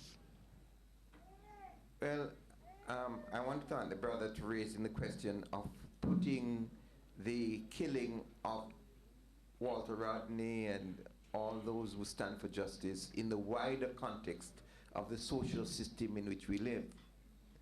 But when we're struggling against the social system in which we live, and we draw attention to the nature of that system, we also have the discipline to say, at certain points in time, we must concentrate on what we're doing. If Paul Bogle, if Sam Sharp, if those who are fighting against enslavement did not concentrate on the task at hand, they would never be able to carry through the task. The task that we've assigned ourselves for today, this afternoon, is how is it we can widen general appreciation and understanding of what is involved in the commission of inquiry into the assassination of Walter Rodney. And we are requesting you that we would like you to be engaged with this question so that there's general literacy among all progressive people and especially the grassroots about the circumstances surrounding the assassination of Walter Rodney. Because one of the things that is being done by those who say they support blackness is to say that it is the Indians who want to take advantage of the killing of Walter Rodney, so that they manipulate the question of his assassination for purposes that are against the interests of black people, what Walter Rodney stood for. So I am suggesting that part of what Walter Rodney did in his groundings in Jamaica was to be developing the discipline about how to understand the social system in which we live. Thank you. Good night, my name is Brandon Campbell. I heard multiple different statements about educating people about the situation that we're here for tonight. What it is that I'd like to ask is, what exactly has been done to actually educate the youth in Jamaica about the situation with Walter Rodney? We have many different situations which have gone over our heads as the younger generation coming up, and these are some of the things that we cannot allow to pass. We don't want what is being done here to be undone later. So I'm asking, what suggestions are there, or what suggestions do you as the panelists have to actually aid in the education of the situation to the Jamaican youth? Okay. Panelists? I would like to state what Rupert, Louis started out by saying, because I don't know if you were here when he started speaking, his address was specifically the youth. Number one, who was Walter Rodney? Where was he born? Where did he go to school? What were his contributions? Rupert spelled those out, but we're suggesting that part of what we're doing here today is to reignite an interest among the young people about what Walter Rodney did as a young person himself, while he was a student in university, writing about enslavement and how to bring freedom of the mind in enslavement. Many people here talk about Bob Marley and the contributions Bob Marley made. If you read Groundings with My Brothers, that Walter Rodney did here in Jamaica, and you listen to an album by Bob Marley called Survival, and Walter Rodney talking about black people as a people surviving enslavement and their creativity to build a new society. This is the body of the work of Walter Rodney. Now, we spoke about this commission of inquiry. We asked young people, as some young people are doing in university in South Florida, they're taking a chapter each, and they're studying the Commission of Inquiry. So the young people themselves have to take ownership of this process, to say that they themselves have to be engaged in how do we break from the preoccupation with self and identity, and how it is that we build a new society in the Caribbean. Thank you. Okay, can we take questions, Ms. Nadine Spence? Yes, I just want to say it's good to see Dr. Rodney again. Prof, I don't know if you remember, you sent us 10 years ago to Guyana when we were having the first public, I don't know if you remember, I don't remember what 2005. Yeah. Right, but I met Dr. Rodney and I'm going to say children, and Rodney's children then. And I'm happy to, and Dr. Mohammed, I'm happy to see you back here. And I just wanted to say in response to young man's question, I don't know if it still happens in the Department of Government. Where I learned about Walter Rodney was from Prof's course, and he taught extensively about the political thought of Walter Rodney. I don't know if it still happens in the Department of Government, but I think that was significant work at the time. Oh, Dr. Hutton still teaches it, so you can perhaps take that course if you are registered here. Another thing that had happened was when we came back from Guyana, we started the Walter Rodney debating competition. We had hoped that it would be an annual event, but I don't think it happened beyond the second year of its inauguration. So perhaps that's something that Department of Government or IGDS can start back up, where students can debate some of the ideas of Garvey in contemporary kinds of application. And then to ask the panel as well, how do you name Walter Rodney's killing? Is it a killing, assassination, or extrajudicial killing? What is the naming of it? And because I think there's some politics around what it should be called. Thank you. Okay.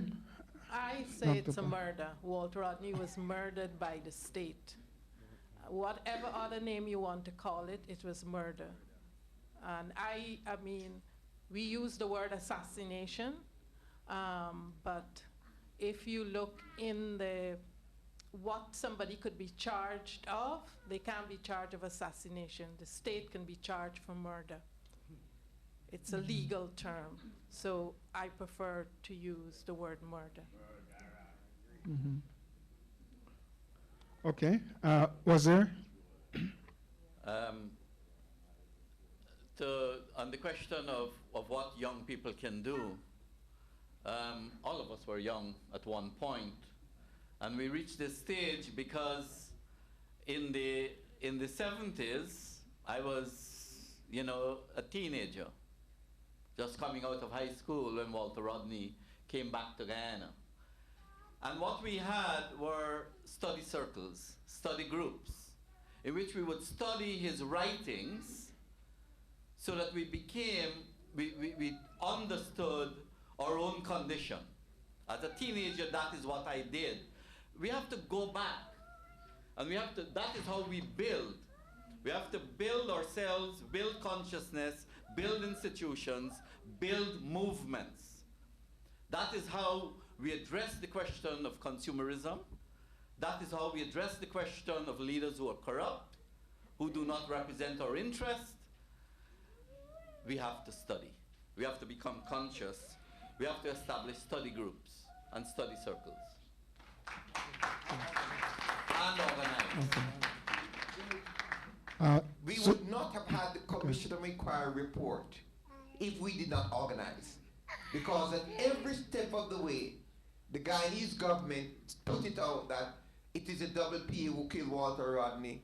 And then they trivialized the killing of Walter Rodney, that Walter Rodney was adventurous, he was this, and up to this day, they are carrying out a campaign against Walter Rodney. So we have to organize against the Guyanese government and those who want to diminish Walter Rodney and trivialize what he stands for. Well, one other point, and that is the question of Walter's book, Groundings with My Brothers, is available here. Groundings is very important. And that is why those of us who work in the university, we have to go in and engage the communities and bring the levels of consciousness to the communities in the way Walter Rodney brought understanding to young people in what was called Groundings. So if you don't have a copy of Groundings, I would encourage you to get a copy of Groundings with My Brothers. Okay. Susan Goff? Yes. I wanted to ask a question about process. You've described a number of issues, an issue where some of the terms of reference or lack of terms of reference were problematic, obstacles placed in the course of the inquiry, the issues to do with funding, the non-issuance of the report, not laid in Parliament, etc. And then there is the issue of any recommendations, once it is made public, being implemented. I wondered from that experience if you could speak to how do the people gain greater control over that Commission of Inquiry process when so often it is the very state that holds control of that process that needs to be inquired into. Or legal minds? It's not a legal question, it's a political question. Let's talk about Jamaica. We have just had published, yesterday I think, a Commission of Inquiry report into the West Kingston invasion. What is going to come of that?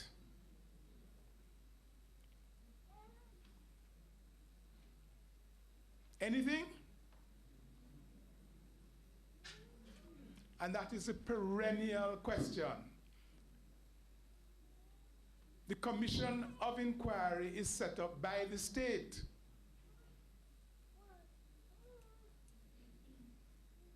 Even the Manat Commission was a farce, because Mr. Golding was the Prime Minister. It was investigating Mr. Golding, but Mr. Golding appointed the commissioners. Ostensibly it was done by the Governor General, but we know the state, that is the political state, appointed the commissioners.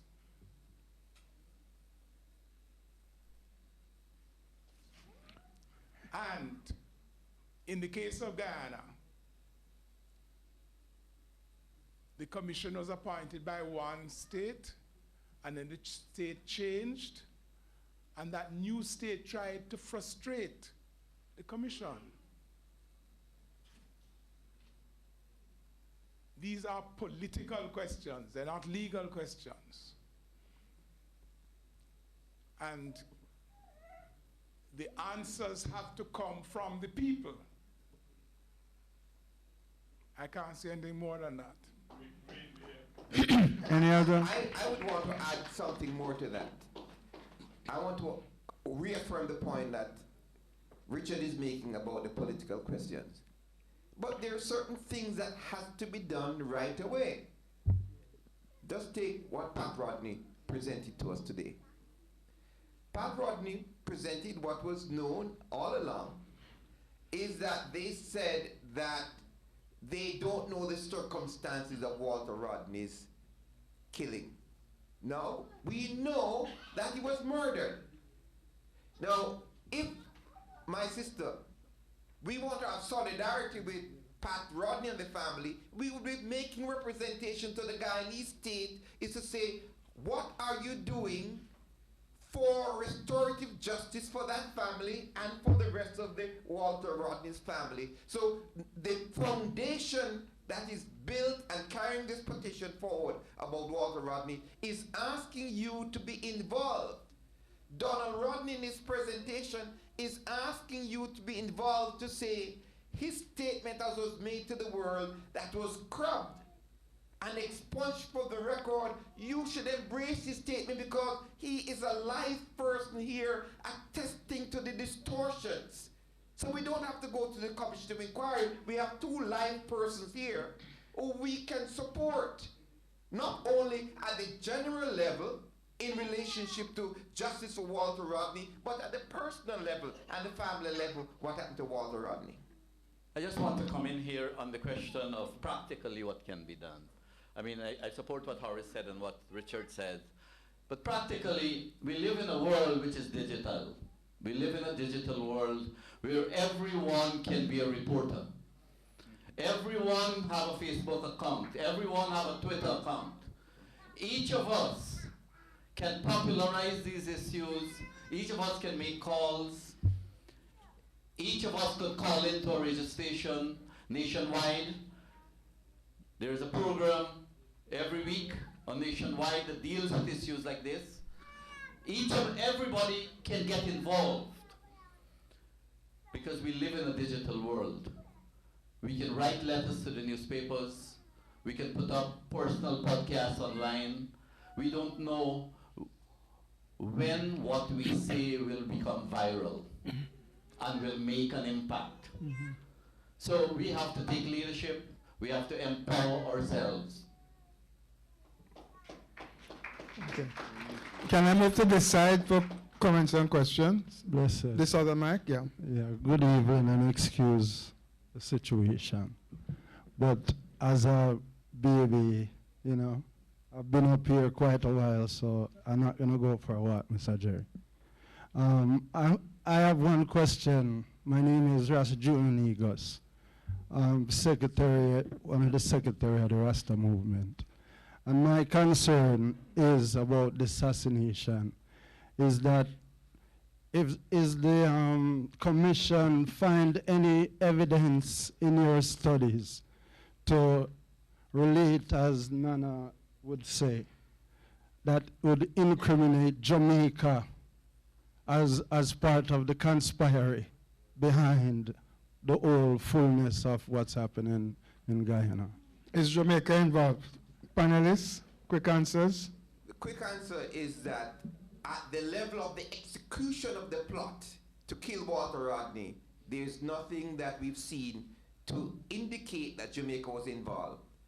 But at the level of putting out the idea that Walter Rodney is a dangerous person, that they banned Walter Rodney from Jamaica, they established the precedent in the Caribbean with the Caribbean governments up to today are afraid of Walter Rodney. Okay, another question. Yes, greetings. My name is Sister Mitzi Williams, and you know, I have to say that as an African whose ancestors were so brave to stand up and fight so that we can now speak, it's so disappointing, you know, how weak we are sometimes and how hypocritical we are as well, and how much we give in to political tribalism, we give in to political corruption. So when it is time for each of us to stand up for truth and rights and justice, it seems so hard. You know, I have to congratulate the team who have continued the struggle and continued the fight for a man that I think I've read all his books. I've never met him, but certainly he has inspired me, and I think that his life and his legacy deserves whatever fight we have in us to give it, just like many of our worthy ancestors. You know, as I said, you know, it's very disappointing. We're so micronational. When something is happening in one place, you know, we don't care. Even when it happens on our own doorstep, if it's not our party or our friend, we still don't care. So that's very difficult. But I was in Guyana a couple times last year, and I have to say I was very disappointed. I was trying to speak at every level in Guyana about Walter Rodney. There was this romanticism around President David Granger and the new party coming into power and all the great things. He was seen as like a savior. You know, this man, as a black man, is coming to inherit the seat of power from an Indian administration, and African people were on their feet, standing, applauding, so happy. Now, what I couldn't understand was, where was Walter Rodney's memory in all of this? I couldn't find it.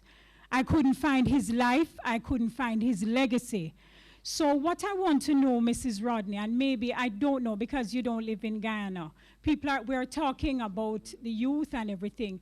In Guyana, I am not hearing anything at all about, is it that suppressed? Is it difficult to bring this thing out on the street? Can it be spoken about in schools? And we're saying, let's speak on our verandas. Can Guyanese people speak on their verandas about Walter Rodney? I mean, considering the party that is now in power, the government that now exists. But, I mean, we have to understand that as African people first, for all of us who are, that every single life matters, should matter to all of us. Someone like Walter Rodney should not die and be left for us to read. So Guyana, that's what I want to know, because I couldn't find anyone at all there who wanted to be brave enough to speak about this man.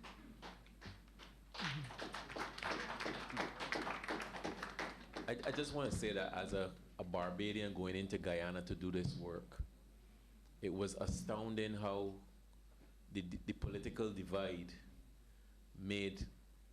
attempted to trivialize the whole thing. And whether that was by use of racial approaches or just by politics, he's one of them. This whole commission is about them. And anything you find, that was organized by the other party, so we had nothing to do with that. And that can't help us now. That ain't putting no bread on the table. And then the fact that as soon as the government took over, they basically shut it down. So there's a sense that, you know, it's just part of the whole tribalism that divides the region. And everything can always be discounted by virtue of the fact, oh, it's them that do that. It's JLP, it's not PNP, so we can't support that. Not looking at whether this is a serious breach of everything that we should hold dear. It just breaks down to just a political thing. Is them, is now we. Not seeing that our turn will come and that justice is what we should be looking for.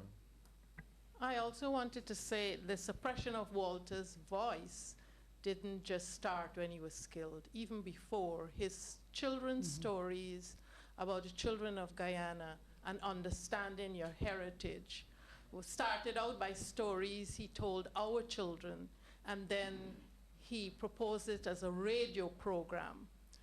The radio program, the government said they can have the program, but Walter could not read the stories. They didn't want his voice on the radio. So somebody else began to read the stories. And when they found the stories not to their liking, they squashed the program. So it's not just since he's died. They've always tried to suppress his voice. Because Walter, the thing he achieved that was greatest in Guyana that hasn't happened since the 50s is that he was able to bring the two major races together. And I don't mean superficially. When Walter's funeral was multiracial, our kids grew up understanding that you have to respect each other's heritage. It's not just pretending that you have an Indian or a black in government. And I'm always surprised when politicians themselves said, oh, we're glad there's a black man back in power in Guyana. How does this help us? Because that's what made Burnham the monster he was, that all black people were silent. People who you thought were decent didn't say anything. When I moved to Barbados, those same people wanted to talk to me, that wouldn't talk to me in Guyana, suddenly wanted to befriend me because I was in a different space. Oh, we didn't agree with Burnham. Well, I don't care. You allowed it to happen. Sometimes I don't even blame Burnham. I blame the Guyanese population because they allowed that monster to develop. Okay. Wazir? Sister, I'm really, as a Guyanese, I'm really, I must say how sorry I am that you have had to face that reality of our national life. Walter's works is generally not available in Guyana. He has done, apart from what Pat said in relationship to bringing the races together, Walter has written the most important history of the Guyanese working people, which is not required reading in our schools. And we have been trying to ensure that this book becomes required reading in our schools for the longest while, because it would be the way in which his memory would be present. On the question of whether people discuss him or not, yes, people discuss him in their homes. People discuss him in the marketplaces. There is that discourse. And let me just say, this week on June 13th, I was surprised when I went on social media. Monday was the 36th anniversary of the assassination of Walter Rodney. And on Monday, a group of young people, unconnected to the WPA, unconnected to the party of Walter Rodney, decided to go out on the streets of Georgetown, on Water Street, in front of one of the banks. They put out a table, they brought up some of Walter Rodney's books, and they put it out there and began to engage people. So you have these kinds of development. It's not enough, but it is beginning to, in a certain sense, to rear its head. Most of the people who have followed Walter Rodney, because, you know, 1 million Guyanese is now living abroad. So you have more discussion about Walter Rodney in the diaspora among Guyanese than at home, because it is mostly the people in the diaspora who knows Walter Rodney and follows his work. But that is, it's important that you did point that out, and I'm hoping that people in Guyana is going to see this program and see somebody in Jamaica talking about how, because, you know, Walter Rodney is a national hero. He's a national hero, yet still the books that he has published, the 2 children books, Kofi Badu out of Africa, Lakshmi out of India, is not being used in our kindergarten and elementary schools. How Europe, history of the Guyanese working people, is not being used in the secondary schools where it should be used as required reading for high school students.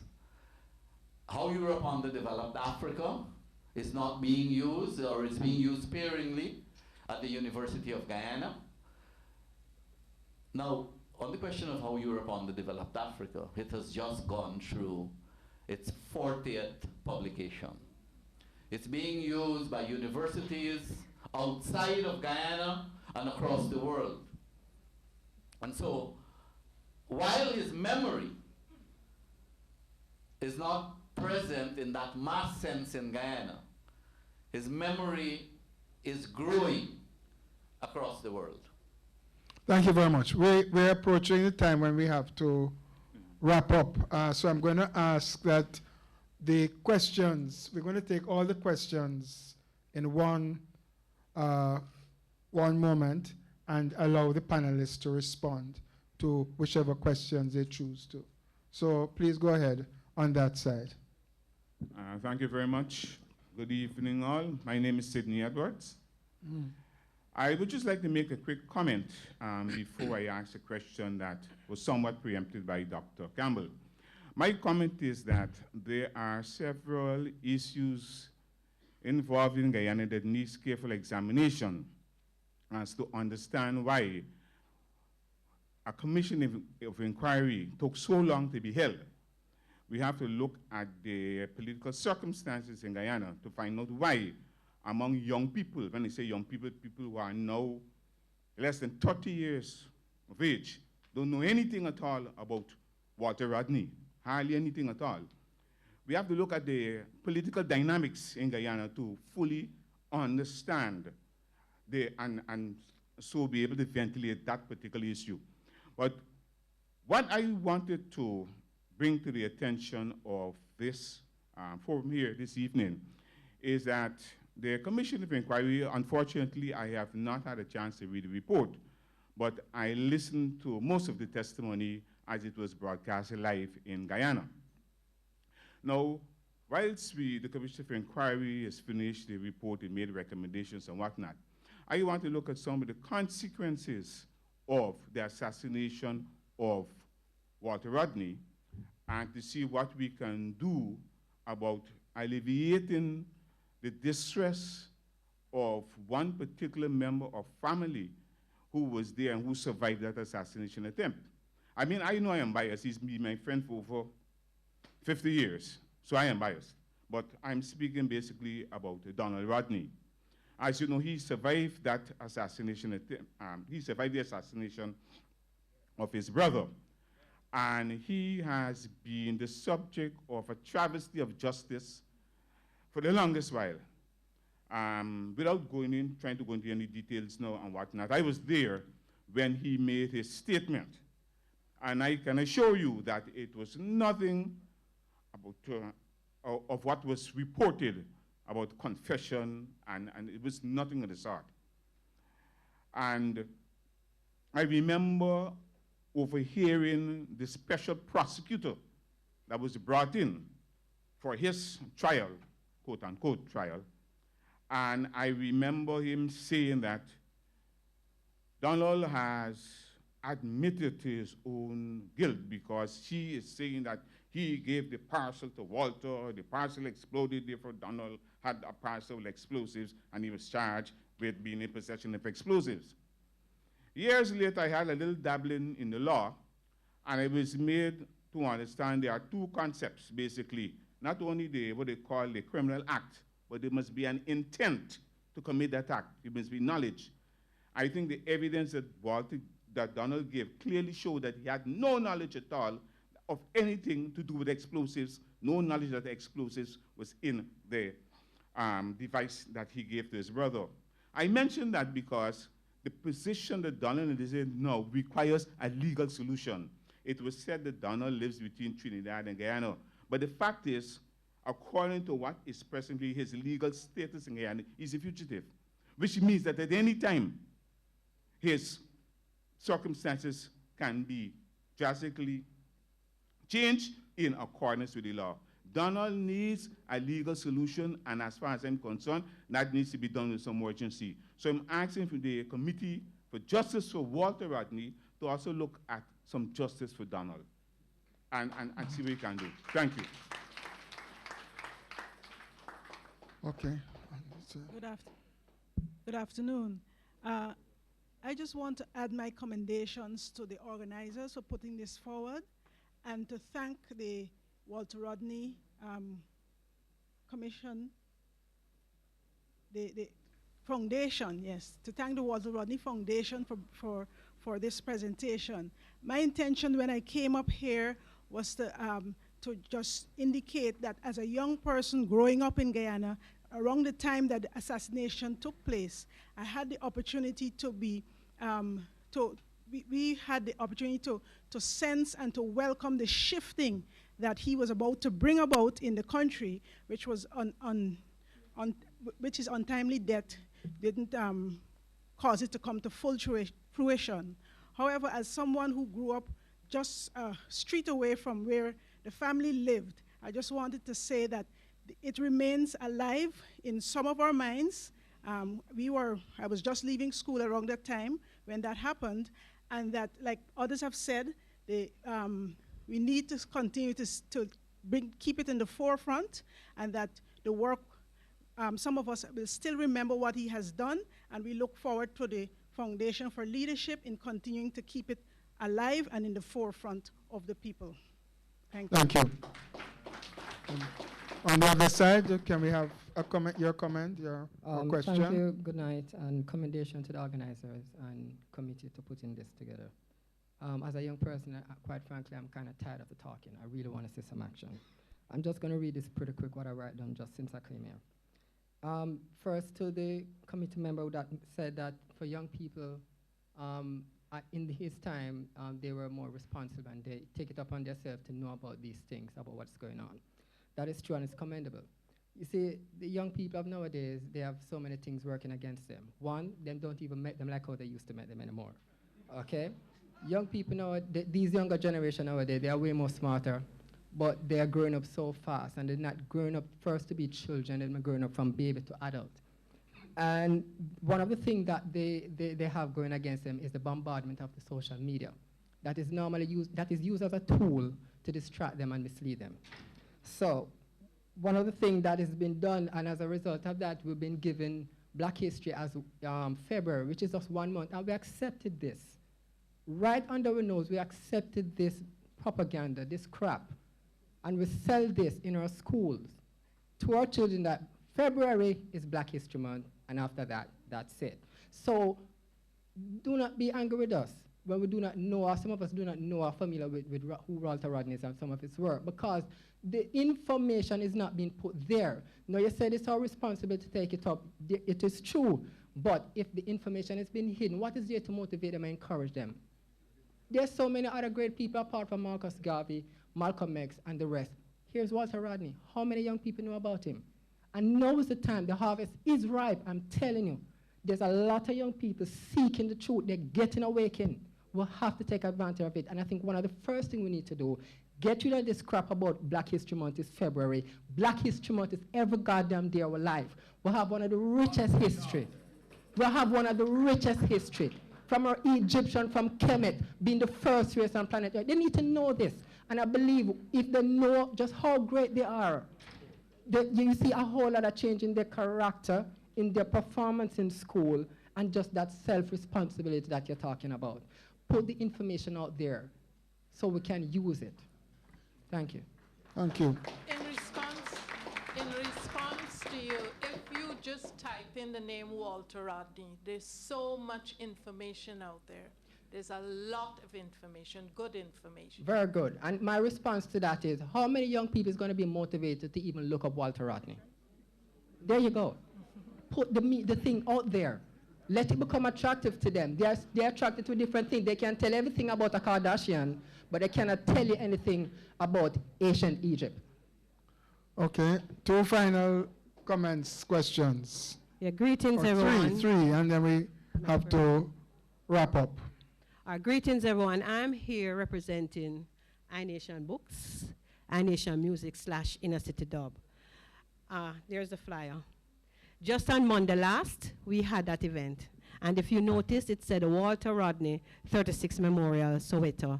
You know, both were doing 2 things there. We have never, ever ceased to enlighten the ones in the inner city about our blackness. Yes, this brethren here buy books. I think he only comes to Inner City Dub just to buy books, right? Yeah, we never fail to do that. Every month, we have a Black History every month. And we make our point of duty through iNation. Kirk over there, that shy brethren. Yes, he's the one who gathered all these books.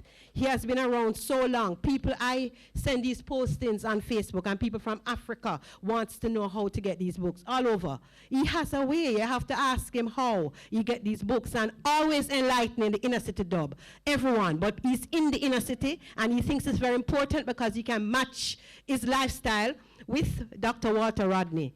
and even all the other black people that he advertised at Inner City Dub. So if you even just want to pass through to buy a book there, it's every Monday in Trenchtown for now. We're doing a tour on the road, and we're at the Multipurpose Center in Trenchtown every Monday. So, you know, other than that, you can talk to iNation, get his number, and find out how you can get some of these valuable books, because we're not ceasing. We're not stopping and letting the inner city and everybody know about our black culture. One love. Okay. Sorry. Good evening. I'm from Indiana University. My name is Jordan Linton, and I have Indiana University in the U.S. And my name is Jordan Linton, and I have a question for the panelists.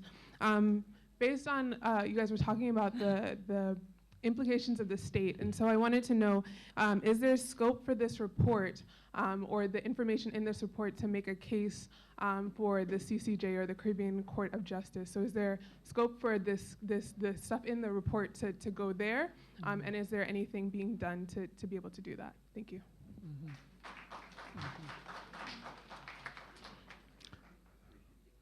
Okay. Panel comment question, and then the panel will respond. Good evening. My name is Judith, and I wish to add my voice to those who are commending the organizers of this wonderful evening. My question is, do you think that by bringing things down to the personal level, the pain of the family, what you endured initially and subsequently with all the investigations and all the carryings on and goings on, do you think that this would have a greater impact on the individual in publicizing this whole situation? Because I certainly have reacted to your pain and to hearing your personal stories. And I believe that for many persons out there, the response will be greater if things are brought down to the personal level and speaking about how you felt and how you feel and engaging people's feelings in this whole incident and bringing forth more support through people feeling what you feel. Thank you. Okay, can we ask the panelists to just select the topic they want to respond to so that we can draw some conclusions for the way forward in this meeting? I'll just respond to the last question. I always try to bring the personal to the political, because lots of times when these guys speak, they speak about Walter as the historian, the activist, and they forget, I don't think they do it deliberately, but they forget about the children, about the wife, about his mother, father, and what a great father he was, that even though he was very politically active, he paid a lot of attention to his children, that I was allowed to come to Mona and finish my degree for a year while Walter and my parents looked after the children. So yes, I agree with you that, and sometimes people say Walter wasn't a feminist, whatever that connotation is. Walter was very much a feminist. Walter taught me how to cook because he grew up in a family with most boys and a sister, where I grew up in a large family with girls. So he was very hands-on. He was an ordinary person who did extraordinary things. He was a very simple, humble person. So I agree with you that we always need to make that connection. Thank you for raising that. I don't know if I can piggyback onto that, because my introduction to Walter Rodney came in the context that when Kanini, Asha, and Shaka came to Barbados, I just met them walking to school, that kind of situation, and was brought to their home. And at the time, I guess I was about 12 or 13, and I could not really understand and appreciate what they were saying to me about police being in their home every night. And I had no proper appreciation of it. But obviously, as you grow, you start to educate yourself.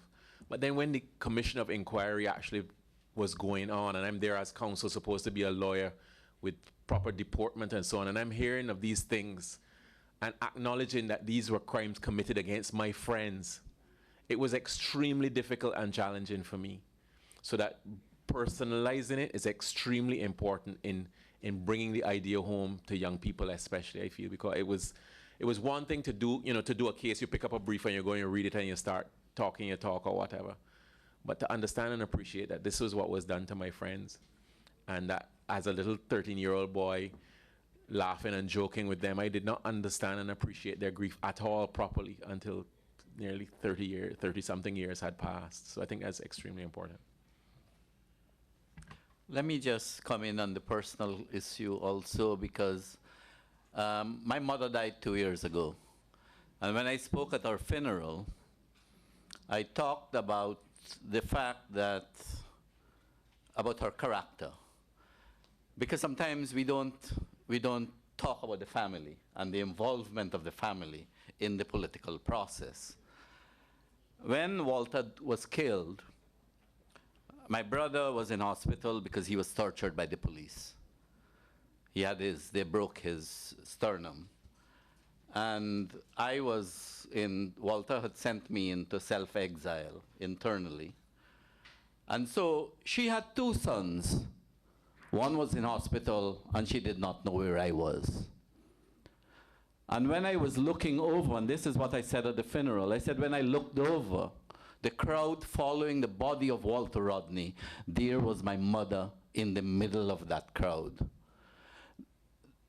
These are some of the stories that needs to be told, because this is, the story of Walter Rodney is more than him being a political activist.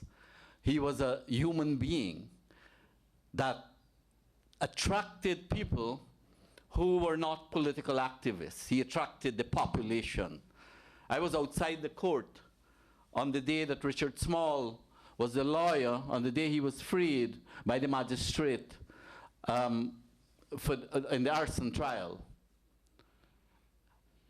And when he came out of that courtroom, there were throngs of young people of all races in Guyana, of all stripes, of all religions, who were there, and they began to follow him, and it became a march, an illegal march. They were not political activists. They were people who were concerned. So we have to understand that there is the personal, there is the family, and there is the way in which the public gets organized and galvanized behind a person such as Walter Rodney. This is why I said he was special. He was special because somebody like me could have left my job early 1980 to come into the political struggle when Walter said, can you come into the political struggle full time? We did not look back. On the question of where do we go from here, and the question of justice for Donald Rodney, I want to make sure and leave you with this assurance that the Justice for Walter Rodney Committee would ensure that by the time this process comes to an end, that there will be justice for Donald Rodney.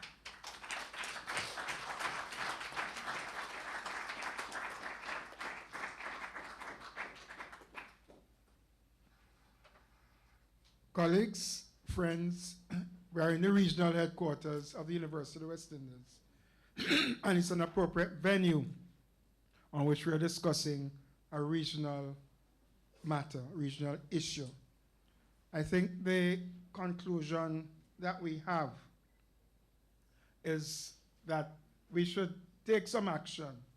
In the first instance, digital action, which is to sign the petition, to read the report on the petition, to use the program. The program has a summary of the findings of the Commission of Inquiry. Those of you on Twitter, on Facebook, can communicate some of these findings that are on your program. And then you can, with the study of the Commission of Inquiry report, develop circles or groups with your friends, with your community people, with your church. I know iNation and the books will keep the memory going with the books that they have on sale here. So there is much that can be done. And I thank you for staying the course with us for the past 3 hours. We really appreciate that. Is there any, Horace, want you to say something? I would just like to thank all of you who came out and all of those who are listening to this program by radio and other means. This has been most gratifying, the turnout and solidarity with Walter Rodney. I would like to agree with all that has been said about the totality of Walter Rodney as a human being.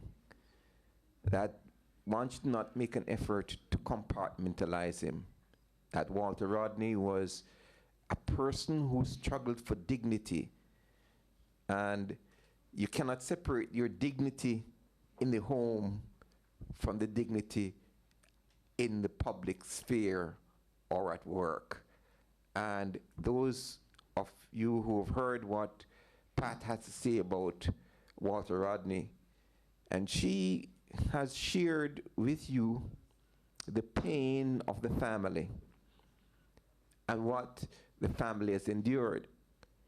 What the Walter Rodney Foundation is asking you to do is that Walter Rodney gave to the Caribbean and to other communities. And we're asking you, what can you give back? Donald is asking equally about our responsibility, about the way the state charged him and presented information as if he confessed to carrying the device. I will underline what Wazir has said, that the Justice for Walter Rodney Committee will continue and work as hard as possible in every platform, everywhere, on the question of Donald Rodney and Justice for Donald Rodney. So we are clear that this is something that we will do. But I want to make this special appeal to the students and people in the university community, because it's a travesty to think that in a place like Jamaica they have something called Black History Month. It's either Jamaica is a country of African descendants, and therefore it should inform the historical process at every step of the way from kindergarten right up to the grave, and our job is to ensure that the university does that. Sister Vereen Shepherd, and I don't mind if I call you sister, she has decided to take this work out of the university with Talking History. And Talking History has made an impact in Jamaica already. I talk to people when I meet them all over the world, and they talk about this Talking History. Now we're going to try to carry that forward on Saturday morning, where we're going to talk about the impact of Walter Rodney and how Europe wanted to develop Africa. And one thing I want to say about Walter Rodney in Tanzania that people don't know very much about.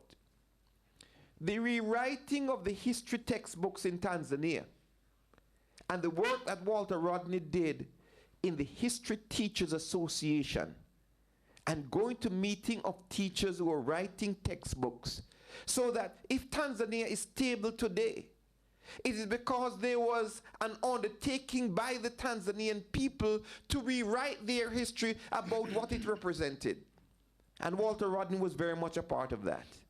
So we are asking you not to come here and to listen and to say what was said and it was nice and the report, but become engaged in knowledge and empowering yourself about what Walter Rodney stood for and how you can change society. Tomorrow is 16th of June. Tomorrow is 40 years since the Soweto uprising, when the youth of South Africa developed new forms of politics, new forms of organization, education, and mobilization that changed the South African system, that brought about the end of apartheid in 1994. The revitalization of Africa that we see today would not have been possible without the engaged scholarship of people like Walter Rodney and the work of the youth and the liberation movement. Our discussion on Walter Rodney and Guyana is not just about his killing. It's about the possibility for healing and revitalization of the Caribbean people and to end the tribalism and division that they seek to put among you, that you go and kill each other instead of overthrowing these criminal states that we inherited from slavery.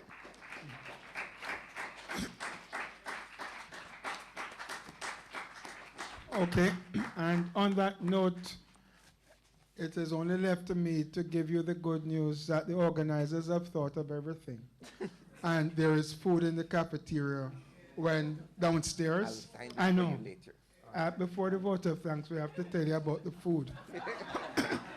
The food is downstairs, and now we can have the vote of thanks. Yes, you have to have the vote of thanks before you can eat. Yes, colleagues, friends, it's been a long, but I think a productive evening. So let me just do what I was asked to do, which is to give thanks.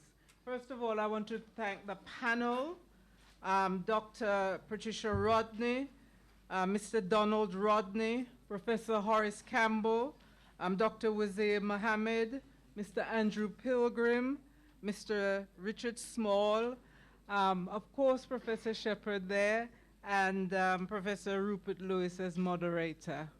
Could you give them a round of applause? Okay, great. Right, I think they deserve a special round of applause. For the rest of the people, let me just read who was involved, and we will take it from there. The planning committee, I heard other people commending the people who were involved in planning this event, a very, really much needed event. Again, Professor Shepherd as chair of the planning committee, Dr. Dahlia Bean, Suzanne Charles Watson, Dr. Kavita Johnson, Dr. Cecily Jones, Mrs. Shakira Maxwell, Dr. Nesbitt, and Dr. Ajra Anora. These are the people on the planning committee who put together this event, working several months tirelessly to get everything in order. Administrative support, Miss Kadeen Marshall, Mrs. Margaret Rowe Hunter.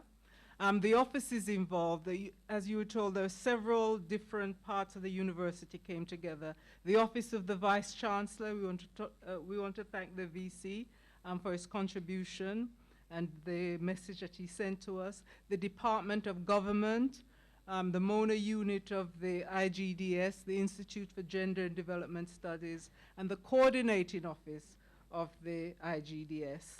For the catering that you're going to have in a couple of minutes, Carlin Smith and Company, the security arrangements, ACP Gardner, Director of Security for the Mona campus, Patrick T. Barrett, Campus Security Manager, especially for the sponsorship, Jamaica National, who made a significant contribution, and of course, Nationwide News Network for sponsorship as well. Accommodation, the Pegasus for their contribution to our speakers. Transportation, Mr. Paul Thorpe, Mr. Jackson. Photography, Mr. Spalding over there. The live coverage, which was organized by UETV, Mr. Ishmael Preston, and of course, Nationwide News Network again. Publicity, on campus, UE's radio program, Running African on RE FM, independent talk on Power 106 FM. A few more people as well. The Morning Watch on Love FM. Preparing the ushers and the logistics, Dr. Carol Edwards, Mrs. June Diega.